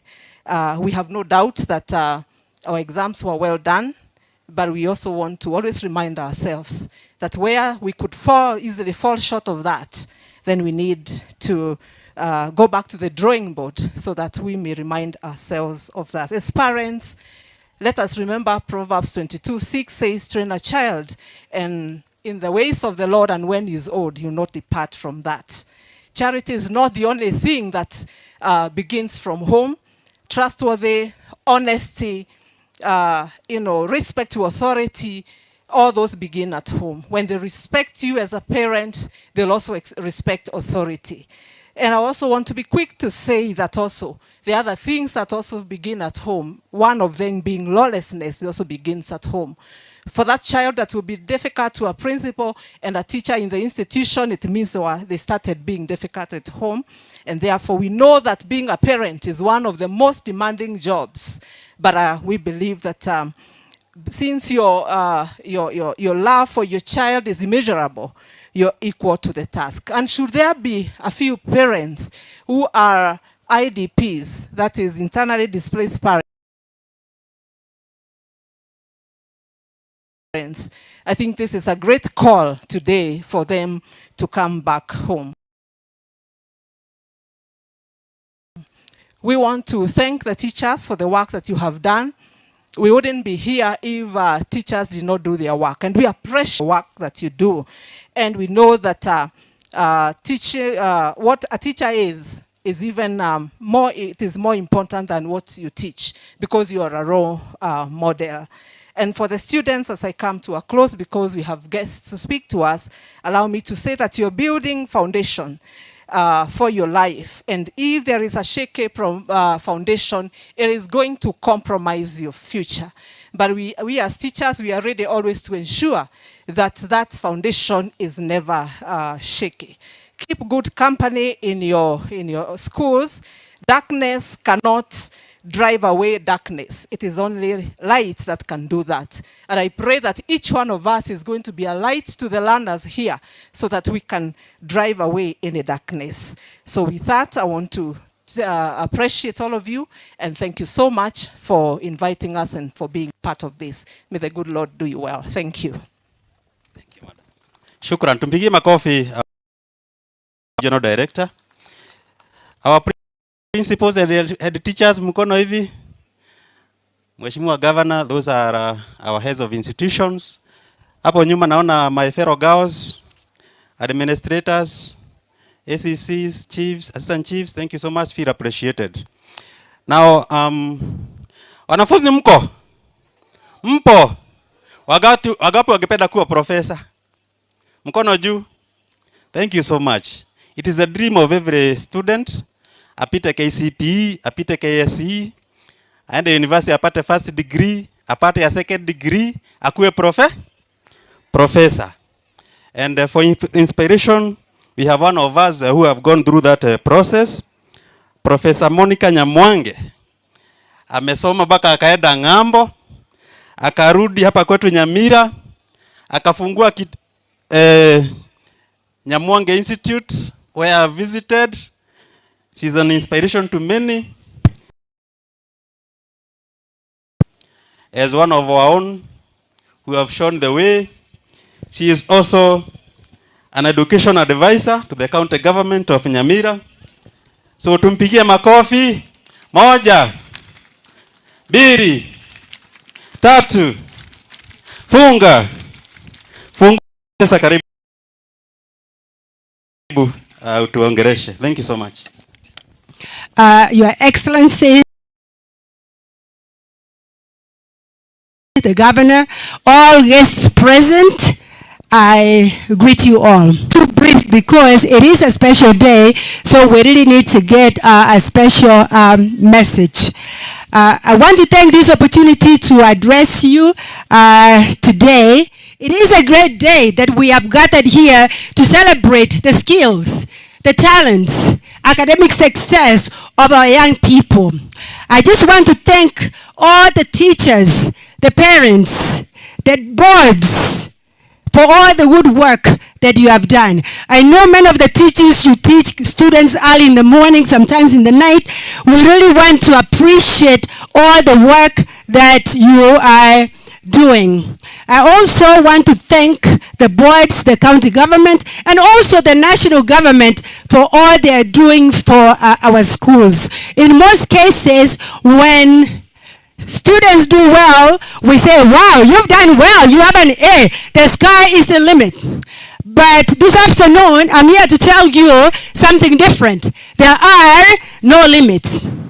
For the next few minutes, I'm going to go through each letter to tell you that there are no limits.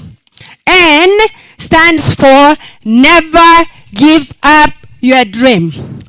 I need to inspire you using a dream quote from Dr. Martin Luther King.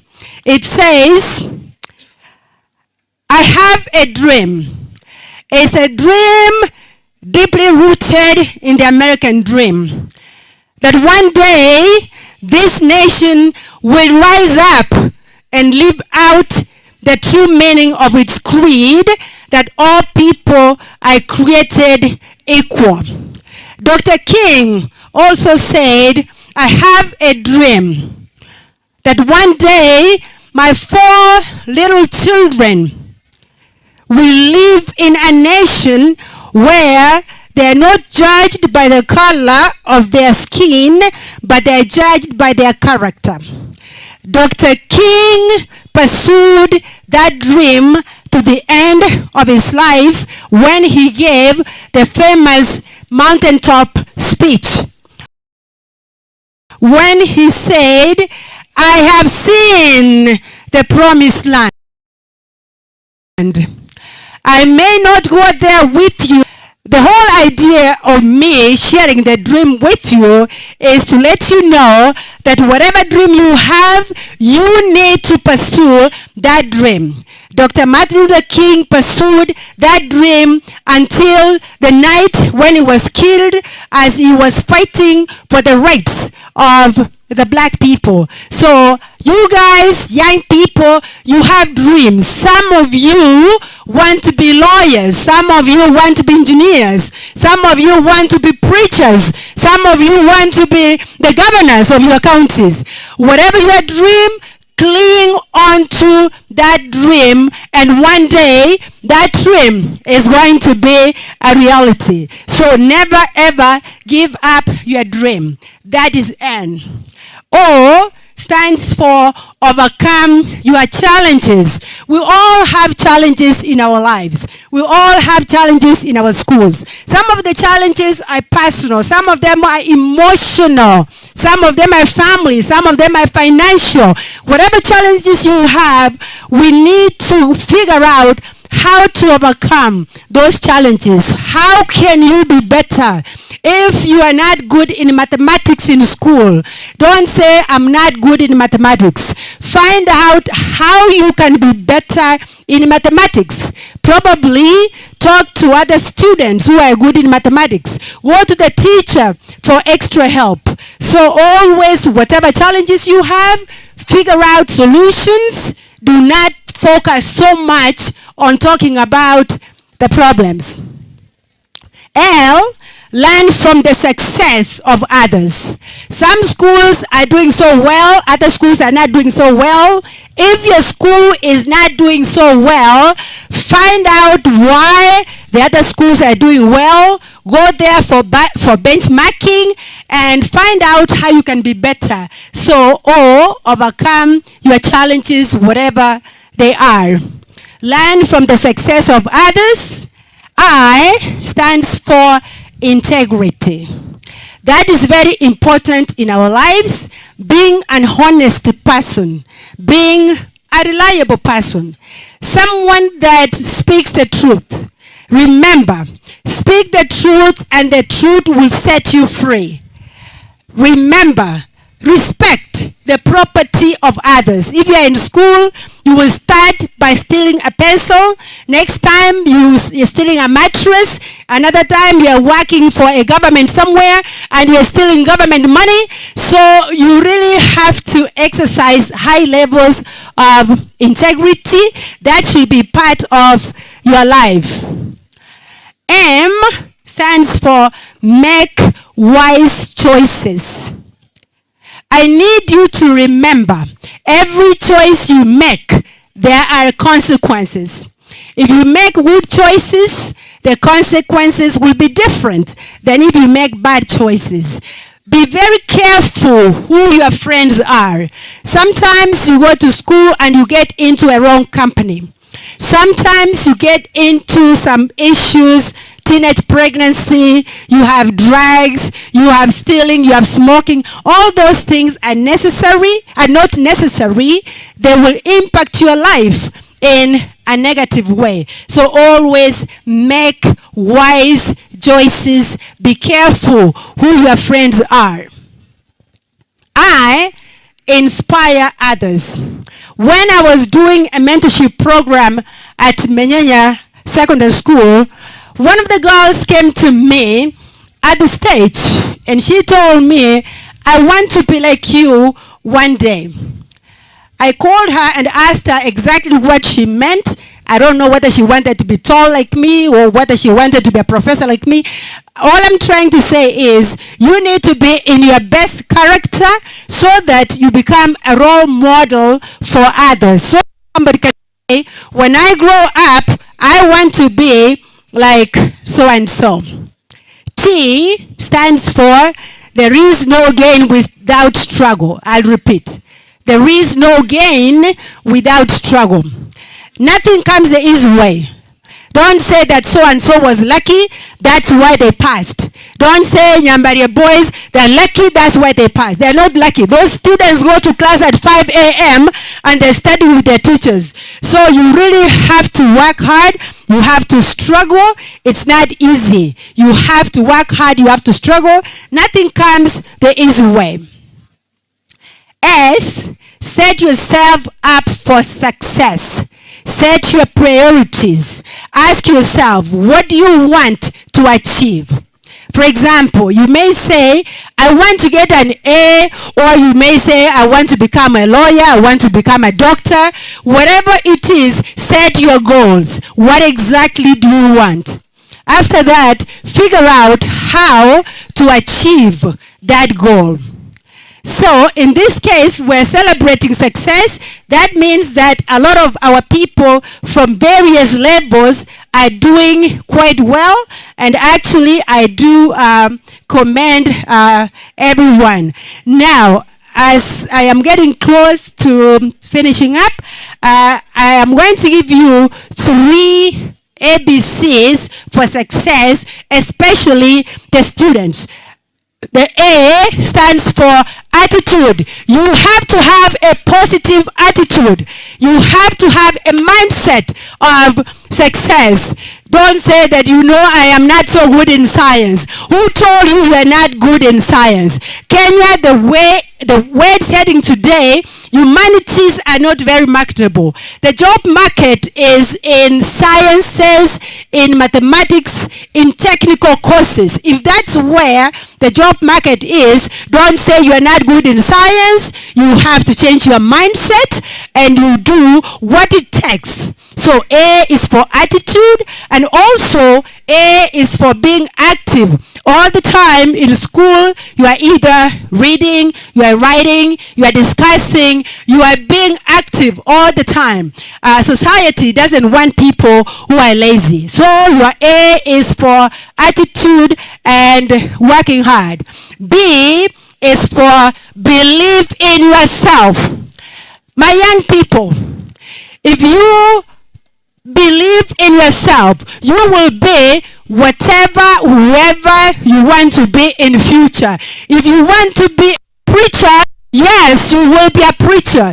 If you want to be a lawyer, yes, you will be a lawyer. If you want to be a nurse, you will be a nurse. Whatever you want to be, yes, you will be. But first, you must believe in yourself. If you want others to believe in you, you must believe it first. So B, believe in yourself. And C, be committed. That means you have to work above and beyond. Whether it means you are waking up at 5 a.m. or you're sleeping at midnight, it doesn't matter. When you are committed, you will go above and beyond. You will work an extra mile. Young people, I am appealing to you to be committed to your studies. Don't say my father is a rich man. Those riches belong to your father. You need to make your own. When your father goes to sleep, what are you going to do? So, every one of you, rich or poor, maisha ni yako unatengeneza. So, work very hard. Be committed to your work. As I finish, those letters that I said, they spell the word limit. Meaning, there is no limit. There are no limits in what you can do. Today, on March the 27th, 2024, I'm speaking to everyone under the sound of my voice that there are no limits in what you can achieve. I'm speaking to all the men. I'm speaking to all the women. I'm speaking to all the teachers. I'm speaking to all the students. I'm speaking to all the laws. I'm speaking to all the lawyers. I'm speaking to all the Kalenjins. I'm speaking to everyone from Nyamira County. Every one of you under the sound of my voice, you can be whatever you want to be in your life as long as you believe in yourself and you work hard. And remember, I didn't say the sky is the limit. I said no limits. You can achieve whatever. So with those few remarks, let me say, never ever give up on your dreams. Work hard. I am very proud of our award recipients. Congratulations. But remember, these are no limits. So you have to work harder. So if you came from Eronga, you were number 1, don't be comfortable and say we're number 1. No, no limits. Keep working, keep working, keep dreaming, keep dreaming. All of you, thank you so much. God bless you all. God bless you too, Professor. Tumpigie makofi mazuri. We appreciate for that inspiration and continue doing so.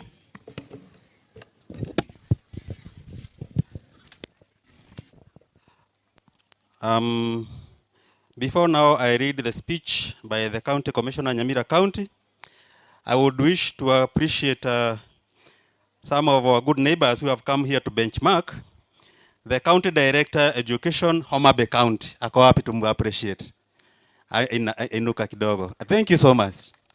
Ubebe jina nzuri ya Nyamira. The Sub-County Director Achonyo East, Homa Bay. Thank you so much, sir. Thank you. Karibu sana, Bwana Kennedy Ekara.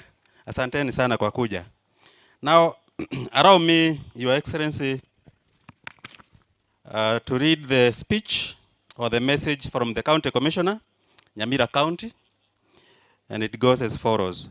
As we celebrate our County Education Open Day and Prize Giving Day this year, it gives me a great pleasure and privilege to be part of this memorable occasion. The occasion gives us the opportunity to carry out self-audit on the progress we have made and examine the challenges faced so that we strategize on how we can improve our performance. I wish to thank the elected leaders in Nyamira County, beginning with the Governor, His Excellency Amos Nyaribo, the woman representative, the Senator, and all members of the National Ed County Assembly for their commitment in ensuring that all our children in Nyamira County get an opportunity to further their academics. The great people of Nyamira County have entrusted you to lead them to the next level and improve their living standards, including the quality education for their children, which I strongly believe you are in the process of delivering as depicted in the recent county government scholarship awards, where at least 250 students benefited. Ladies and gentlemen, allow me to express my sincere appreciation for the invaluable role played by the organizers and all stakeholders in making today's milestone celebration possible. Each one of you has contributed significantly to the success we are commemorating today. As we gather to celebrate our achievements, it is essential to reflect on the performances that have brought us to this moment. The dedication, the hard work, and the talent displayed by our students has been truly remarkable.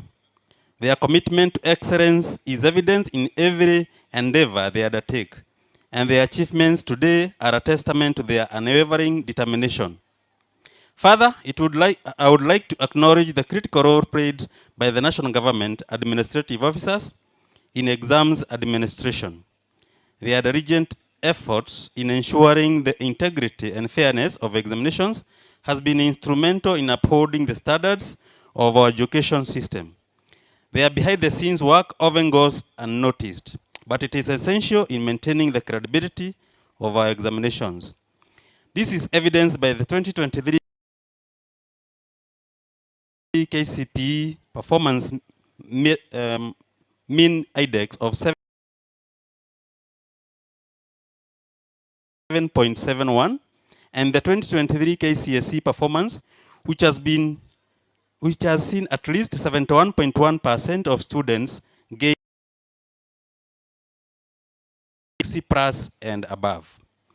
I once again appreciate the efforts put by our guests, led by the chief guest, the Governor Amos Nyaribo, in gracing this occasion. Thank you all. God bless you. God bless Nyamira, and God bless Kenya. Erastus Bui, County Commissioner, Nyamira County. Tupige makofi pia. Thank you so much. Now, before I invite Honorable Steve Mogaka, MP West Mogirango, I would like to mention only one thing, and that is with regard to the current activity that we are carrying on as a national government in push to eradicate illicit brews in Kenya in general. I want to appreciate the support that you have been receiving from all members of the public and our leaders in ensuring that we eliminate these menaces once and for all. I want to reassure you of our commitment as a government, as a security agencies, in eradicating illicit brews within the area. We have realized that it has taken, it has been deep-rooted. Changa brewing in this county has been going on despite all our efforts, but this time around we are determined that we are going to eliminate it completely. Kwa hivyo naomba Wakenya watukufu muungane mkono na serikali to ensure a future for these children of ours, to secure the future of these children of ours by eliminating illicit brews, alcohol and drug abuse within the county and beyond. Bila support yenu hatuwezi enda bari. So tunasema ni asante kwa wale wanatusaidia kwa kutupatia ujumbe, intelligence, and even the village elders, the nyumba kumis, wazee wote wale wanasaidiana na sisi katika kupigana na unywaji wa pombe haramu. Mtaungana na sisi kupigana na ulevi wa pombe haramu? Asanteni sana. Na pia mambo ya mabaa. Your Excellency the Governor, you know you have worked very hard in the last 7 or 8 days to ensure that all those who are eligible to receive their liquor licenses have gotten them. Nataka kusema ni asanti, manake tulipewa challenge and we met the challenge. In 1 week inspection kila started seeing the licenses coming out. So yule mtu yeyote ambaye saa hii hajapokea leseni yake, kumaanisha haja qualify, tafadhali afuge na mapema, manake tunamwedea. And when we meet with them, they will face the full force of the law. So wale ambao wanaharibu ama wale ambao wanauza pombe either before or after hours, they are also being warned that we are going to crack down on them and ensure that we eliminate that activity. So nashukuru sana Mheshimiwa Governor for the licensing part and also for the support with your enforcement team ya kuhakikisha ya kwamba tumeondoa unywaji wa pombe haramu na madawa ya kulevya katika jamii yetu hapa Nyamira. And now without undue regard, I want now to ask the area member of Parliament to come and address us and also to introduce to us the other political leaders present. Karibu sana sir. Asante.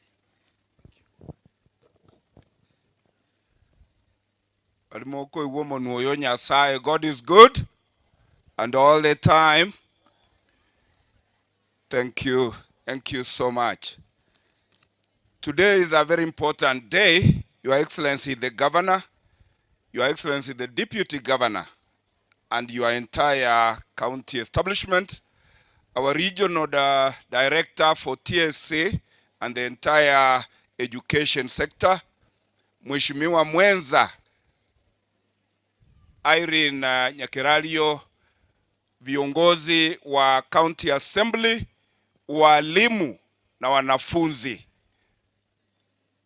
Leo jukumu yangu ni kidogo sana kwa sababu leo ni siku ya masomo, sio siku ya siasa. Na ndio sababu kwa heshima nataka kumuomba mwenyekiti wa kamati ya elimu kule bunge letu la Nyamira, mheshimiwa wote wa assembly pia wasimame uweze kuwatambua ukitukaribisha katika hii hafla ya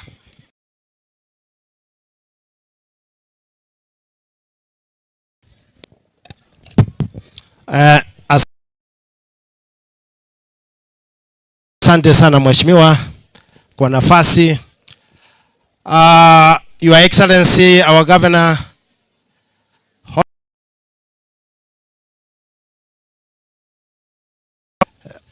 security team, principals, walimu na wanafunzi, hamjambo. Let me take this chance to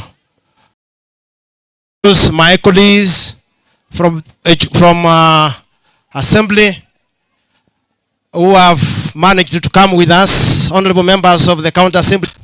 I have 2 remarks to make before I introduce them. Governor, I want to thank you so much for this wonderful gesture, because this is one of your manifestos, and I'm happy that you are implementing the issue of Education Day in Nyamira. It's long time that we had Education Day here, but today I want to request our governor and the committee to every year have the annual Education Day every year. These honorable members coming here, they are also participating in education. Every year we assist our secondary schools. We are not only assisting ECD and vocational training centers. We are also assisting secondary education. This year we approved 132 million for education in secondary schools, that is for bursaries and scholarships. So we have about 700, over 700 students in secondary schools who are getting scholarships from us. So we assisted the governor to approve this, and I want to thank governor for this wise idea.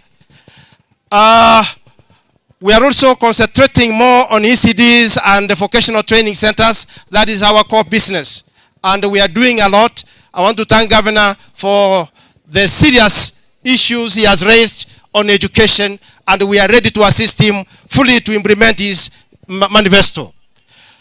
I want to finish there and introduce my colleagues who have come here with us.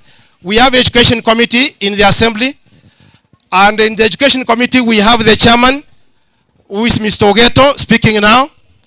Mr. Ogeto was a principal, former principal, Gesura Secondary School, and I was the vice chair, Kesha, Nyamira County. I was assisting Mr. Oira. I don't know whether Oira is here. I assisted him for some time. Then I retired last 2022, and now I'm the Manga MCA. And these honorable members you see here elected me to head the department in education from our assembly. And these are committee members in the education department. I want briefly to introduce honorable members. I start with I want to request Honorable Gisesa to introduce the rest of the members as they all speak. Just a name, please. Wanafunzi oye! Wanafunzi oye! Muko! Mumefurahia kuwa Nyamira County? Mumefurahishwa na gavana wetu Amos Nyaribo? Mjumbe wetu Steve Mogaka? Deputy Governor wetu Dr. James Ondicho Gesambi? Pia mbunge wetu Irene Mayaka?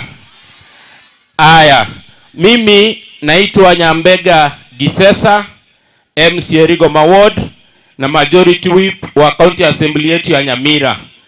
Pia niambie wanafunzi, wazazi na walimu, hii sherehe ya leo, we are live on Facebook, we are live on YouTube, hata TikTok tuko huko pia. So you can follow from the county government of Nyamira na pia county ya governor, alafu utaona hiyo maneno. Nichukue wakati kwa sababu ya muda, nisaidie kuintroduce our MCAs ambao wako hapa. Pia niwaambie walimu, wazazi ambao mko hapa, it's good to vote for MCAs or to elect leaders who've gone to school. Haya, nianze. Mheshimiwa, kila mtu ataintroduce, aseme jina yake. My name's Honorable Jendros Nyakundi, Special Elect Nyamira County. Yeah, Santi. All the time. Yes, my name is Martha Mara. I'm in National Congress, and just one word. When we are all being educated, there is no segregation of boys and girls. And so we are requesting our society to accept girls into elective position. Thank you. God bless you. Asante Mheshimiwa Martha Marwa, our Vice Chair Committee inaitwa PIAC. Next, atasema jina yake Chairman Health Committee wa Assembly. Wanafunzi oye! Jina langu naitwa Mheshimiwa Elijah Bere, mchumbe mteule kutoka chama cha United Progressive Alliance Party, ambaye pia inaongozwa na governor wetu Amos Nyaribo.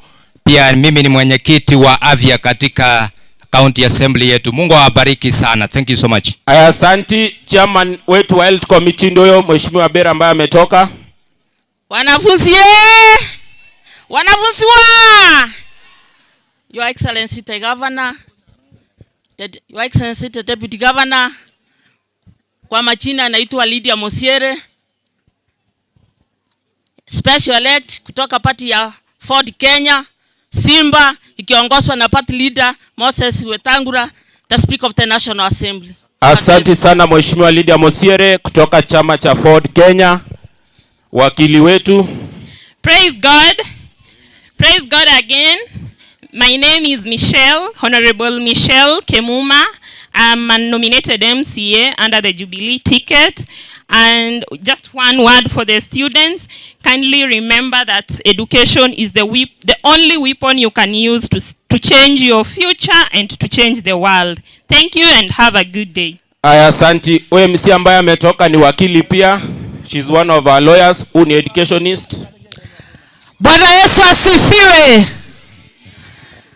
One word. Tia bidii. The next time you are the governor of Nyamira County or the county where you belong to. So receive that anointing in the name of Jesus. Tuko pamoja. Edna UPA party. UPA is our party in Nyamira County. Thank you. Asante pia, yeye ndio deputy wetu wa whip katika assembly. Sasa nimwite mheshimiwa. Huyu anaitwa Mheshimiwa Vincent Benecha. Pia ni mkubwa wa komiti yetu ya Constitutional Affairs, former chairman wa education. Na hii shule ya excellence inaitwa Royal Metropolis ni yao. Nimpe nafasi Mheshimiwa Benecha, asante. Thank you. Our governor and our protocol served. Jambo. I'm Benecha Vincent, MCA Kiabonyor Ward, an educationist, and as he has said, I'm the proprietor Royal Schools. I have 3 main schools in Nyamira County: Royal Metropolis, Royal Premier Academy, na Royal Springs Academy. Schools doing well in this county. I wish you well. Education is the key. Asante sana Mheshimiwa Benecha. Tena nimuite sasa chairman wetu wa budget. Chairman wetu wa budget ambaye pesa yote tunaongea yeye ndiye anasaidia kuappropriate. Mheshimiwa Bogichora pia ni CPA. George Abuga, karibu. Thank you. God is good and all the time.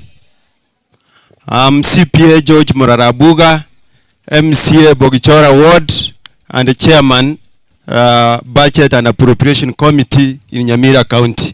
A very first one to thank His Excellency the Governor for allowing the committee to set aside more than 100 million in the next financial year's CFSP.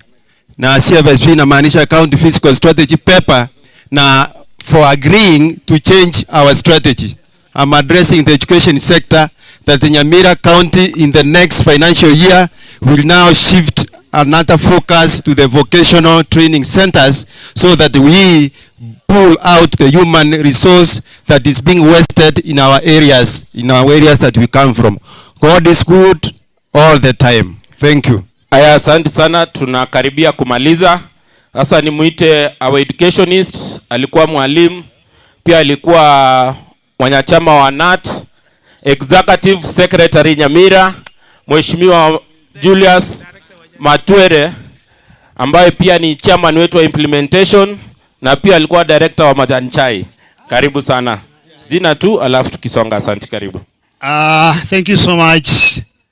Bwana Yesu asifiwe.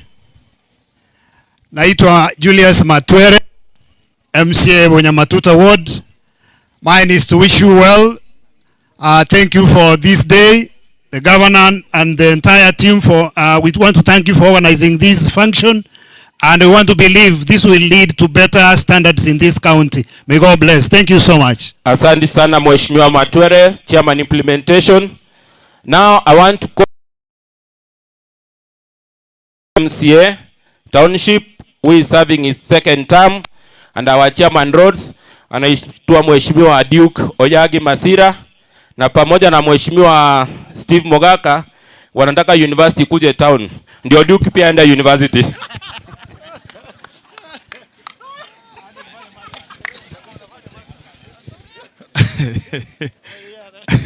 Bwana Yesu asifiwe. Allow me first of all to acknowledge the presence of His Excellency the Governor, our Deputy Governor, mjumbe wa ilia yetu, our nominated MP na wale wote wenye mko hapa. Today I want to believe is the biggest day on earth in Nyamira County.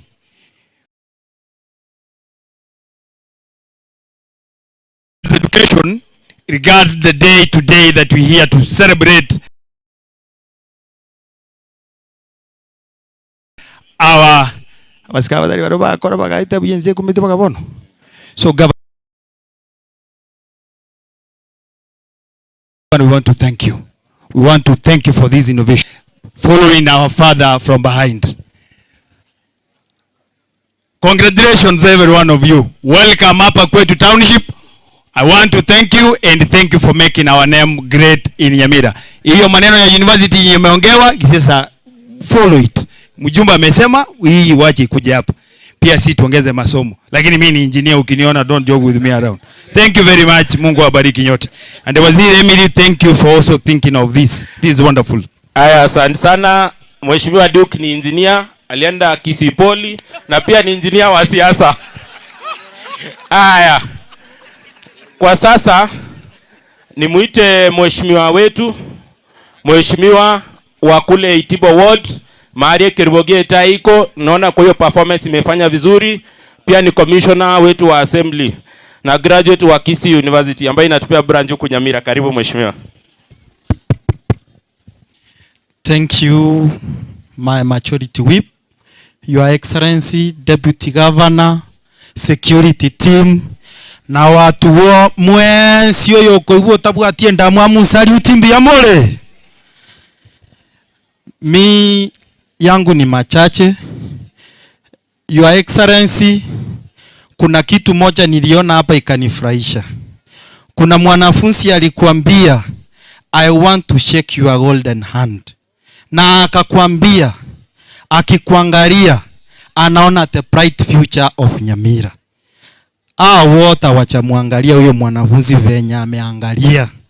Mimi ningemuita huyo mwanafunzi na niambie governor amsupport. Kwa sababu talent ndio kila mtu anafanya nini? Anategemea. So yule msichana ako wapi? Mimi yangu nitakupea ni 1,000 lakini governor atakusponsor vitu zingine. Yule mwanafunzi ako wapi? Yule mwanafunzi ako wapi? Mliona huyu mwanafunzi? Unajua leo ni education day na weather lazima itatu respect. Huyu mwanafunzi alisema akiangalia Nyaribo anaona bright future of Nyamira. Pia mimi mami naangalia hivyo, naona Nyamira inaendelea kusonga mbele. Asanti. Enda governor aambie waziri waone venye watakusoti masomo yako. Enda saa hii ushake your golden hand. Sasa Your Excellency,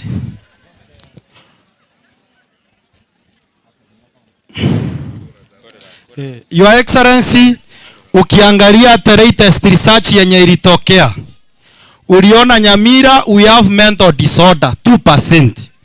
Na hiyo mental disorder politicians wanachukua 1%. So mtu yeyote asikupe uoga, endelea kufanyia watu wa Nyamira kazi and we are behind you and we will support you. Thank you. Aya, asante sana mheshimiwa Lamek Square. Na pia governor anatengeneza hospitali ya pili Kenya mzima, Magawa Psychiatric Hospital, ambayo ndio itakuwa after madhara ya pili kubwa kabisa. Na I want to client wa kwanza atakuwa MCA wa Itibo. Now I want to welcome our next MCA is the MCA for Bokera Ward, pia ni commissioner wetu wa assembly mheshimiwa Joel Ombongi. If you are happy and you know, clap your hands. If you are happy and you know, clap your hand. If you are happy and you know, and you really want to show, if you are happy and you know, clap your. If you are happy and you know, pinch your neighbor. Aya, asante. His Excellency the Governor, our Deputy Governor, our Area Member of Parliament, Bwana Steve Mogaka, our nominated Special Lady Irene Mayaka, thank you for being here. the office of the county commissioner, my fellow colleagues in the county assembly, my fellow youths here, and children. Hello? Mmechoka? Thank you, Governor, for bringing us here. Na at this rate, sioni kama utaulizia kura, tutakupea tu. At this rate. So we kanyaga mafuta, angalia mbele, na tuendelee kusonga. I don't want to take a lot of time, Governor, but this is an historical moment that you have created in Nyamira, and we really want to be behind your back for you to support this system. Before I finish, kwa sababu mimi sina mental disorder, Bwana Gisesa, kuna mtoto hapa, daughter to governor. Nikimwacha bila kuongea, ataenda kwangu. Governor, huyu mtoto alisikia asubuhi kwamba kuna education day hapa. Na amekuwa mtoto wako wa mashairi. Najua ako hapa. Kwambo? Wapi Kwambo? No, hiyo mtanipea tabu. Where is Kwambo? Ndiaka. Huyo mkimwacha mtanimaliza. Hata ndashindwa pali pa kusimama. Kuja Kwambo. This child is so passionate about mzee. Sasa mzee hakuwa anakaa huko kwako, sio mbaya. Anakula tu 200 grams of maize. Asante, karibu Kwambo. Hello. Kwa majina naitwa Prudence Kwamboka kutoka Boke. Nyamira inanukia kazi nzuri ya Amos Nyaribo. Barabara zinapitika, madawa ziko hospitalini. Elimu iko sawa. Nani kama Amos Nyaribo? Mungu akubariki. Aya, asante sana, asante sana. Asante. Salimie Governor Kebaso. I think Governor, when I grow up, huyo ndio weke rangu eti nitaachia kura huko kwangu. Asante, Mungu awabariki. Aya, asante sana. So tunashukuru kabisa. Jinsi niliwaambia, mimi naitwa Nyambega Gisesa, MCA wa Rigoma Ward, pia majority whip wa county assembly yetu ya Nyamira, pia national chairperson wa chama inaitwa UPA, United Progress for Alliance.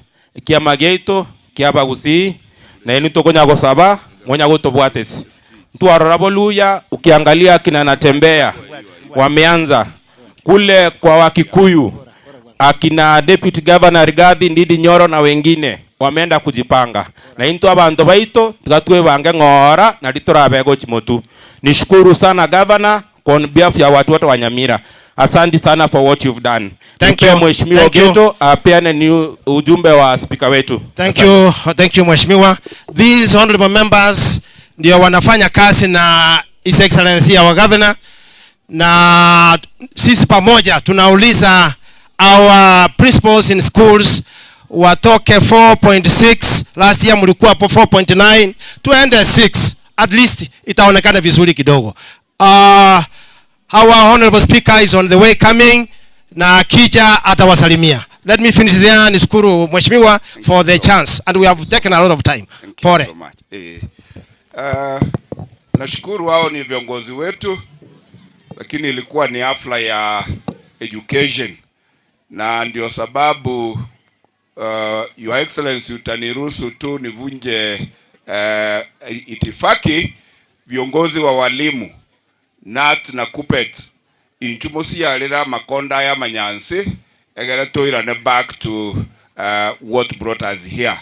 The leadership of Kupet and Nat, one representative kindly, as I invite the manager of Equity Bank to be approaching the podium. Thank you, Mheshimiwa. My colleagues from the union, can you take? Squeeze it. Time is not against ministers. Just come on board.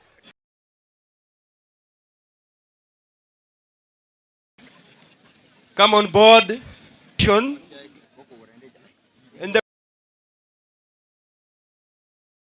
We have come from all over the county.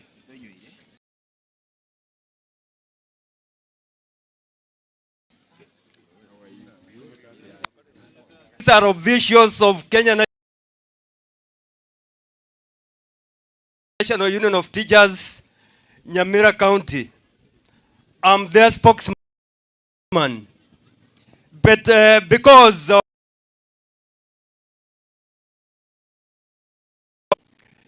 brothers and colleagues, you simply, without following protocol, your name as you march to sit down.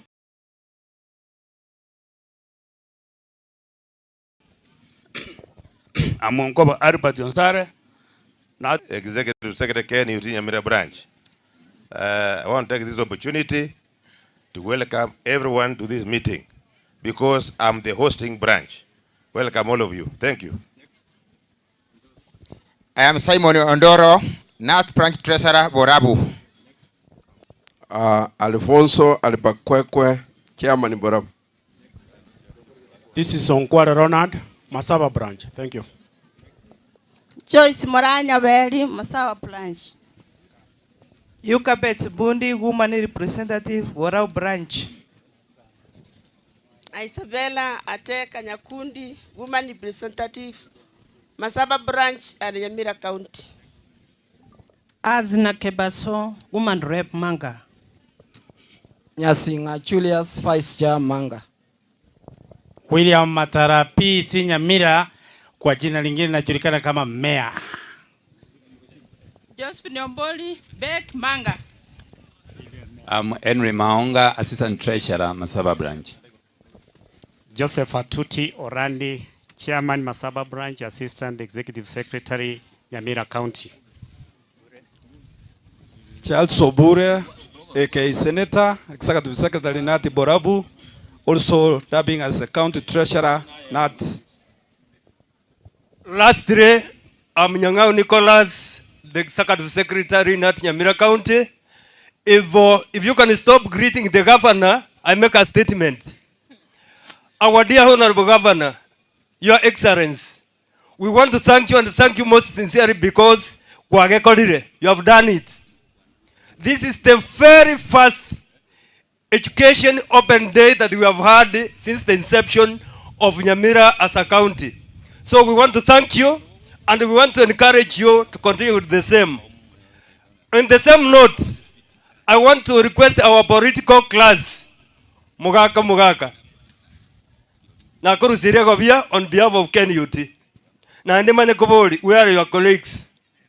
Your colleague members of Parliament. Ntuwa ganitia iga. Because rero, na nituwa wateri ituko, liaji sehemi, as a county ya Nyamira, whereby we needed all. And honestly, as the former CP just said, we have been yearning for such a day. We have been requesting our political class to come on board. Sasa, Honorable Nyaribo, otongirietaya. May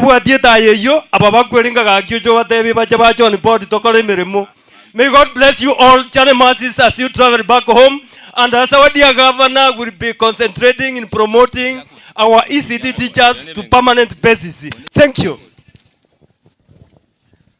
Asante, thank you so much, Mheshimiwa, for going against the protocol. My name is Lewis Nyakweba. I speak for Kenya Union Post-Primary Teachers. Number one, brother governor, Nyang'au toka hapa, nataka governor asikie maneno. Toka hapa, Nyang'au toka haraka. Senior toka. Yes. Now, to our teachers, to our students, congratulations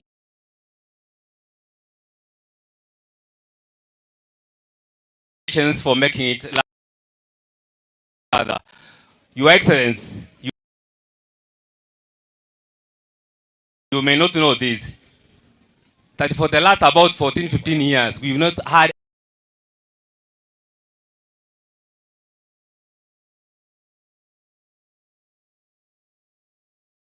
anything called Education Day.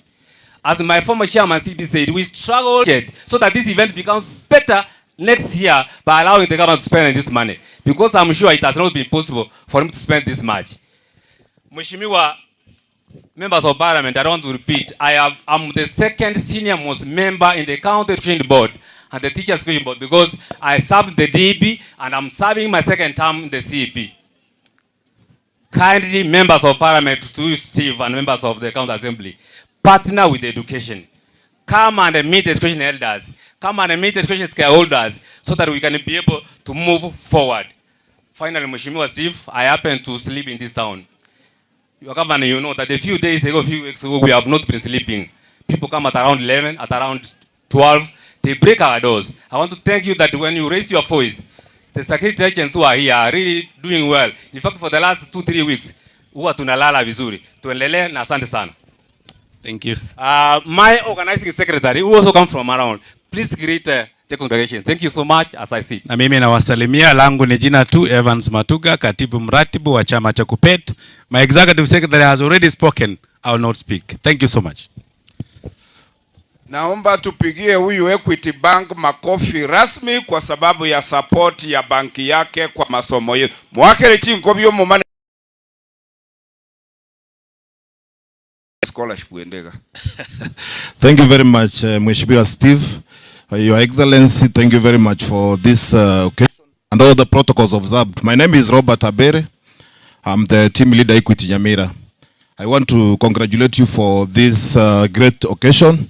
And as Equity Bank will continue to partner with the county as regards to education matters. Otherwise, I want to really appreciate the chance to represent other stakeholders. I know the other stakeholders are around, but thank you very much. And we also like the support that we receive from our schools, from the county, from all other stakeholders. We really,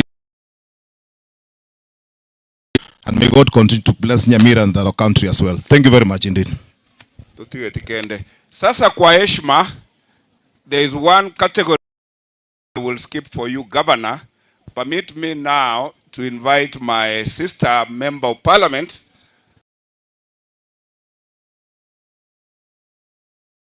Honorable Irene Mayaka. And thank you so much, my sister, for you have set the bar extremely high. Naomba tupigie Mheshimiwa Irene Mayaka makofi ya heshima. Ukimuona hapa, umeona baba. Ngake rango chinkovi chomo Mheshimiwa Irene Mayaka, mtoto ya baba. Thank you very much. God is good and all the time. Governor, kabla niongee, kuna mtu mmoja ameangusha students hapa. DJ saa zile watu wanatembea kukuja, hiyo short period waeke kangoma kidogo kwa sababu akirudi shule wanaenda kuboeka, si ndio? Awaachilie kangoma kidogo, si ndio? To the governor and the county leadership, to my tunasema sisi ni co-MPs wa West Mogirango, to my MP, to the leadership of the schools, to the students, na wasalimu nyinyi wote, mko poa? Kwa majina mimi naitwa Irene Nyakerario Mayaka. Mimi ni nominated MP kutoka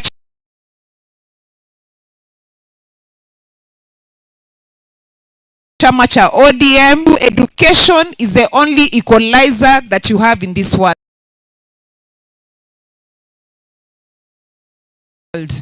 And because today ni siku ya students, kabla niwaongeleshe, wacha kwanza nichapia watu wengine. We are celebrating our champions in Nyamira, and I want to assure you of all our support.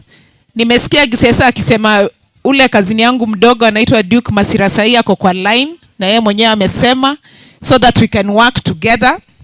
To my sister CPA Emily, thank you very much for the invitation through the governor. Na kwa walimu, especially our principals and head teachers. Najua kwa sasa kuna ile shida ya delays of disbursement of capitation funds. Ama imeshafika? Bado. And I just want to say this because Honorable Gisesa confirmed to go live. I want to tell our CS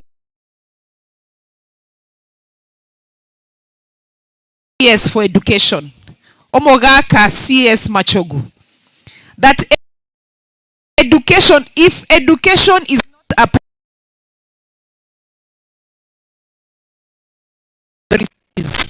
kama pesa ya mashule haitumi mapema na mnatu tax pesa ingine nyingi yenye hata ingine it makes sense, then I don't understand hiyo pesa inaenda kufanya nini. Na nimesikia sana I represent workers in government. Make us busy. We are here for you. And we will always work with you. Because this county is ours. Sindio?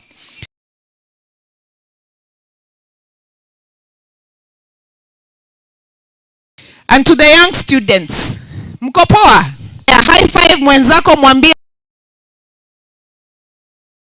Nyamira to the world. Nyamira to the world.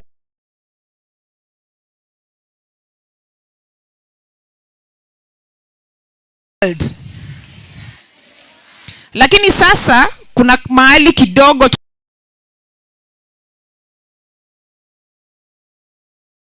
tunakosea nanga. Education lazima ukue na discipline, si ndio?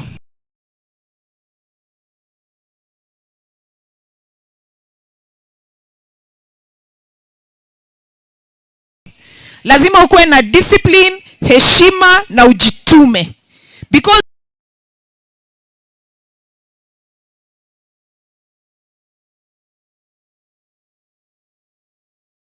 if you don't work hard, nobody can pledge for me. Ebu tusimame. Chap chap bana. Mnaniangusha na mimi beste yenu. Mnataka kuniangusha.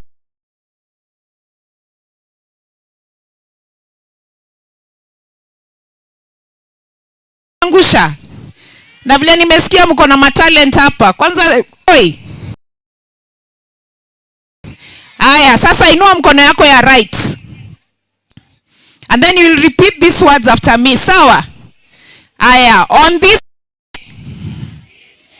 on this day, I promise my leaders, parents and teachers that I shall be disciplined, that I shall work hard in school, that I shall be my sister and brother's keeper, and that I shall close my legs and open my books, that I shall close my legs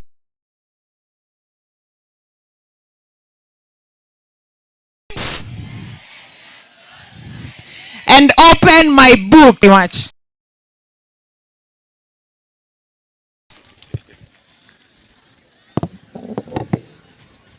Thank you so much, Mheshimiwa Irene.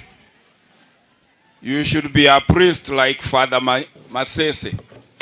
Sasa tumalizie. Kwanza kabisa, permit me to thank the Minister for the County for Education, Sister Emily, for leadership. Celebrate what you have done for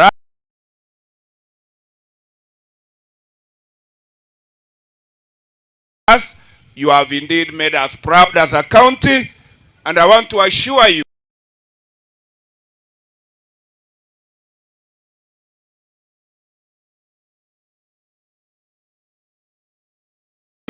that on matters education, we have no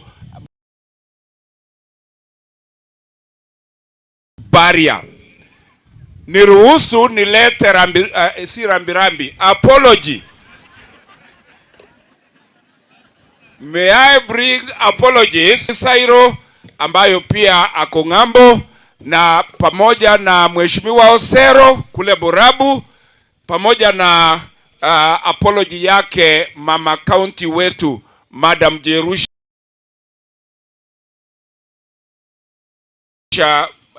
Jerusha Momanyi. na kwa niaba yao wote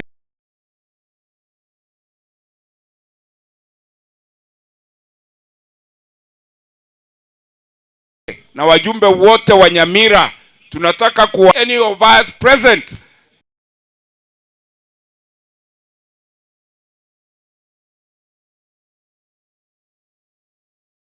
don't think that they have chosen not to support education. In fact, let me tell you that watu wa Gusii, we have the best support from Parliament. You have the best support from the executive, and as the board of the county education, please go knowing that I want to urge our national treasury, the CS treasury, kidogo priorities are to release government money and get to our schools. Ni hivi juzi tu tumepata pesa ya bursary, ndio tunang'ang'ana kuandika checks sasa.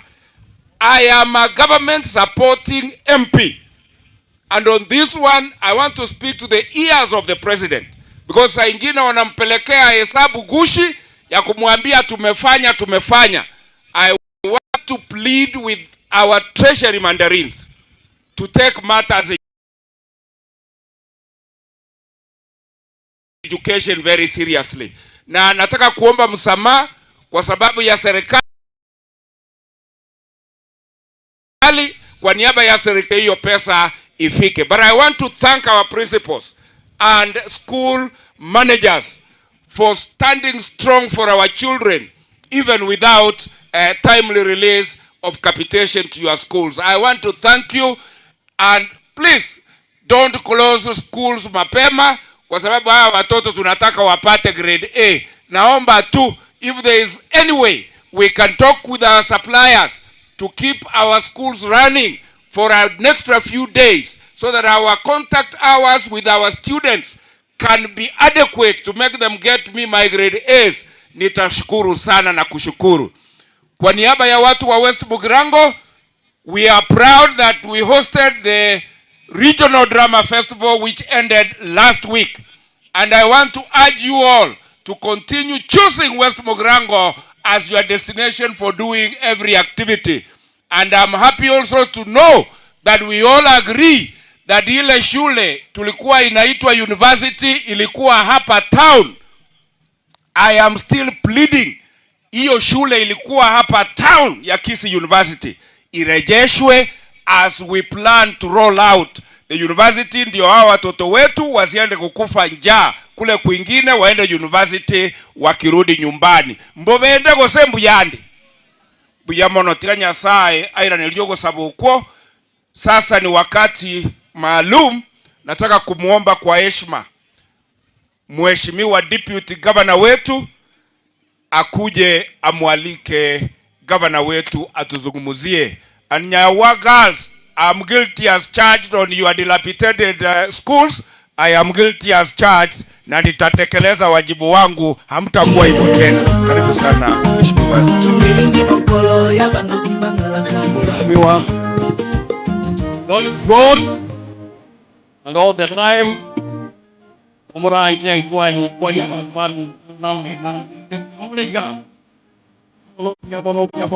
tanto graças a Deus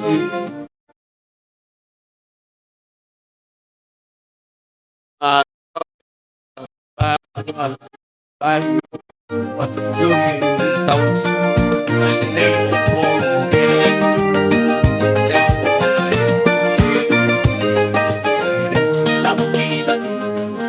my name is Dr. James Kisami. I am the Deputy Governor of Nyamira County, His Excellency Amos Muribo. And I was aware that we have this important day I have nothing much to add, but I want to appreciate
enough space. All that you have said can only work if you give enough space for God. Proverbs chapter 3, 5 to 17. If you want to be at peace and with joy, allow God also to be in our midst. And then we can have the joy and the life that we want to have. So thank you for giving me this opportunity. The Deputy County Commander, the Deputy County Commander, on our behalf, all the problems we have noted, if you are serious and you use the clan elders honestly, we can get rid of all those problems. But I will be there to pray for you, that what you have said here today, you can implement. Thank you. Asante sana. Father Masese, yochi. Members of Parliament, County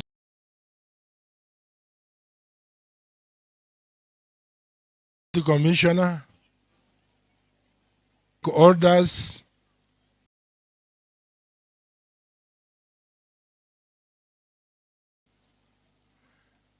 I am extremely happy to join you today to celebrate the great achievement, talents,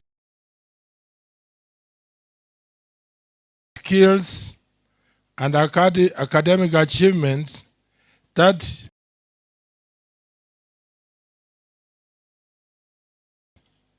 in the long run translate to the sustainable development on the country's map. Because of the rain, let me talk my points and not read the speech.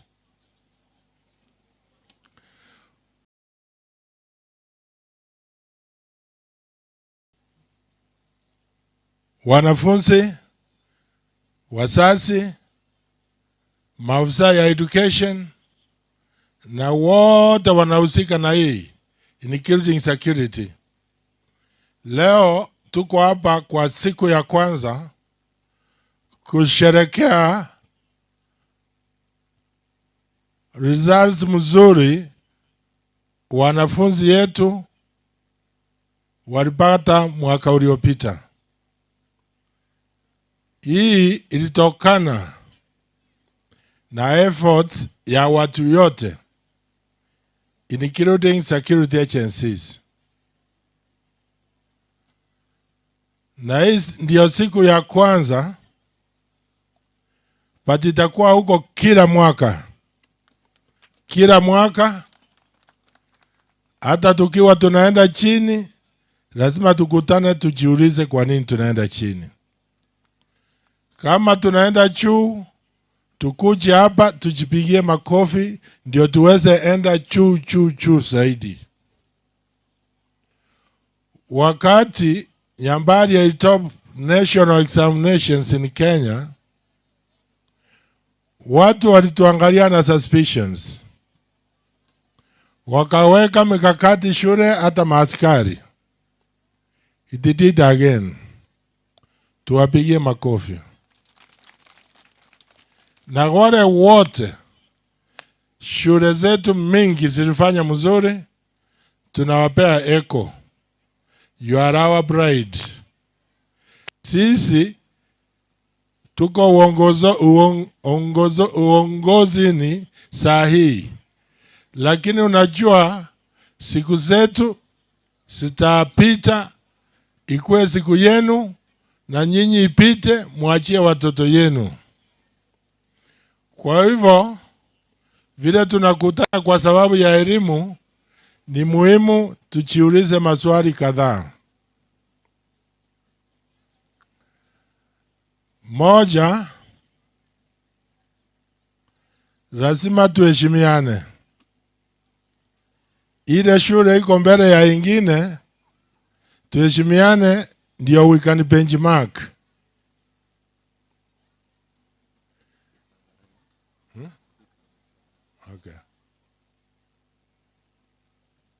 Pili, nafikiri wasemaji wa education wamesema pati kitu nilipiki mara ya kwanza na muhimu zaidi ni integrity. Tukiwa kama ni wazazi, wanafunzi, lazima we uphold integrity. Hata ukipita mtihani namna gani, even if you score A and you don't have integrity, it's all useless. We also recognize those who didn't do very well wasikose tumaini. Kitu inaua watoto wetu ni kukosa tumaini. Tuko na vocational training centers ambao kwa saa hii tumeungana na National Youth Service. Kitu imebaki tu ni kusaini MOU, wakuja watuletee machinery, watreni walimu yetu, ndio walimu wakuwe na skills ya kusaidia watoto yetu. So D ako na mahali pa kwenda. Na mchue kwa saa hii inchi zile zimeendelea, kazi ya mikono inalipa saa ingine mara 3 kuliko kazi ya ofisi. And as the world move forward, tertiary institutions are the ones producing technicians who drive the economy. Economies are driven by technicians under the supervision of engineers, but we should have more technicians than the engineers. As we live here today, I think much has been spoken. If you listen to what Professor Nyamwanga said, it will help you a lot, individually and collectively. Mine is to assure you one thing. I'll be investing more in ECD and vocational training centers. Mambo ya university itakuja tu. Mahali popote itakuja after Commission of University Education imerecommend, hiyo mahali itakuwa Nyamira. So tusije tukafurutana, ikuje town, iende hapa, iende hapa.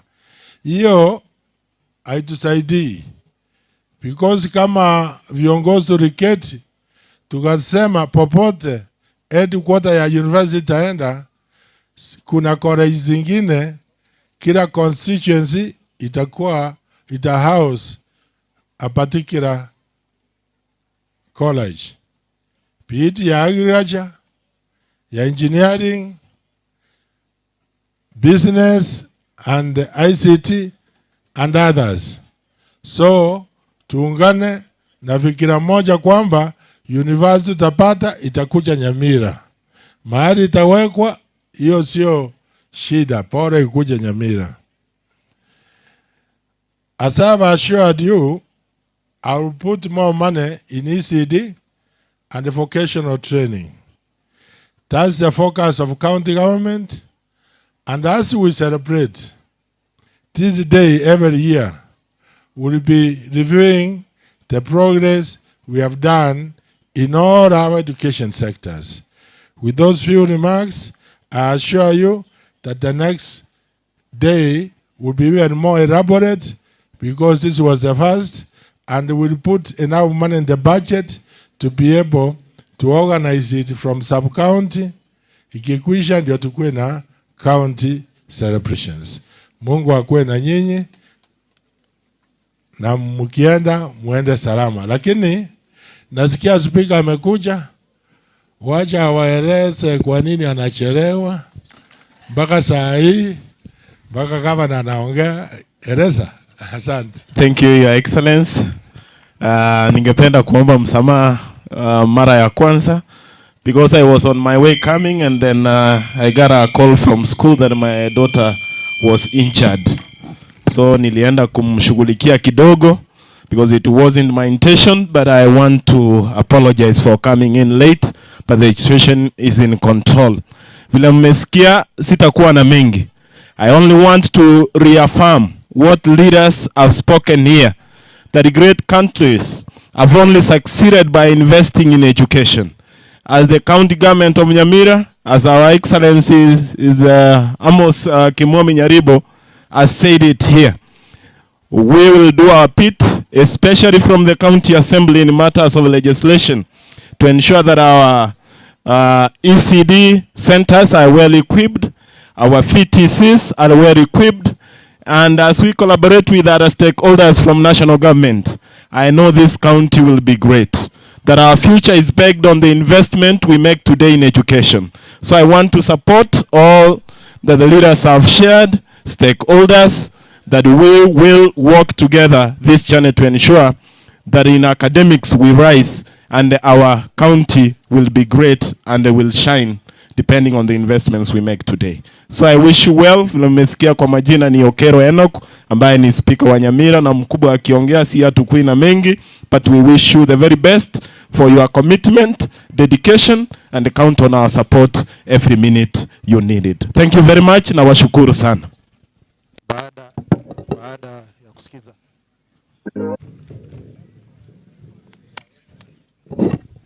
Baada ya kusikiza rasmi hotuba ya Mheshimiwa Gavana, ni wakati sasa ningependa kumkabidhi kipasa sauti hiki County Director of Education ndugu Joshua Kaga aweze kuendelea na ile segment ambayo imebaki. Tuweke ule wimbo tafadhali. Tuweke ule wimbo tafadhali.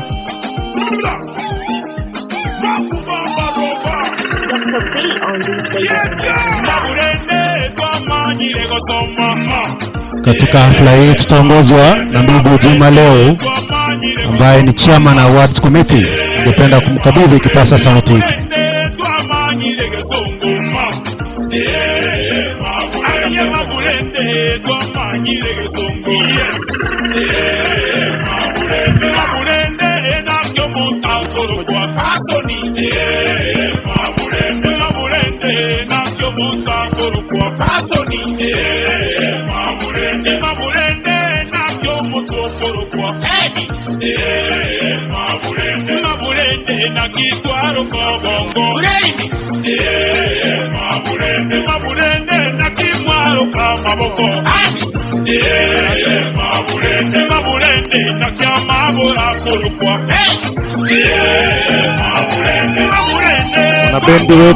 Wanabendi wetu tusonge karibu kidogo. Wanabendi wetu tafadhali tusonge karibu kidogo. Wanabendi wetu tusonge karibu kabisa. Sasa ni wakati wa tuzo kwa shule ambazo ziliweza kufanya bidii kabisa. DJ tafadhali sasa. Mgeni wetu wa heshima ambaye pia ni gavana wetu, Deputy Governor, all protocols of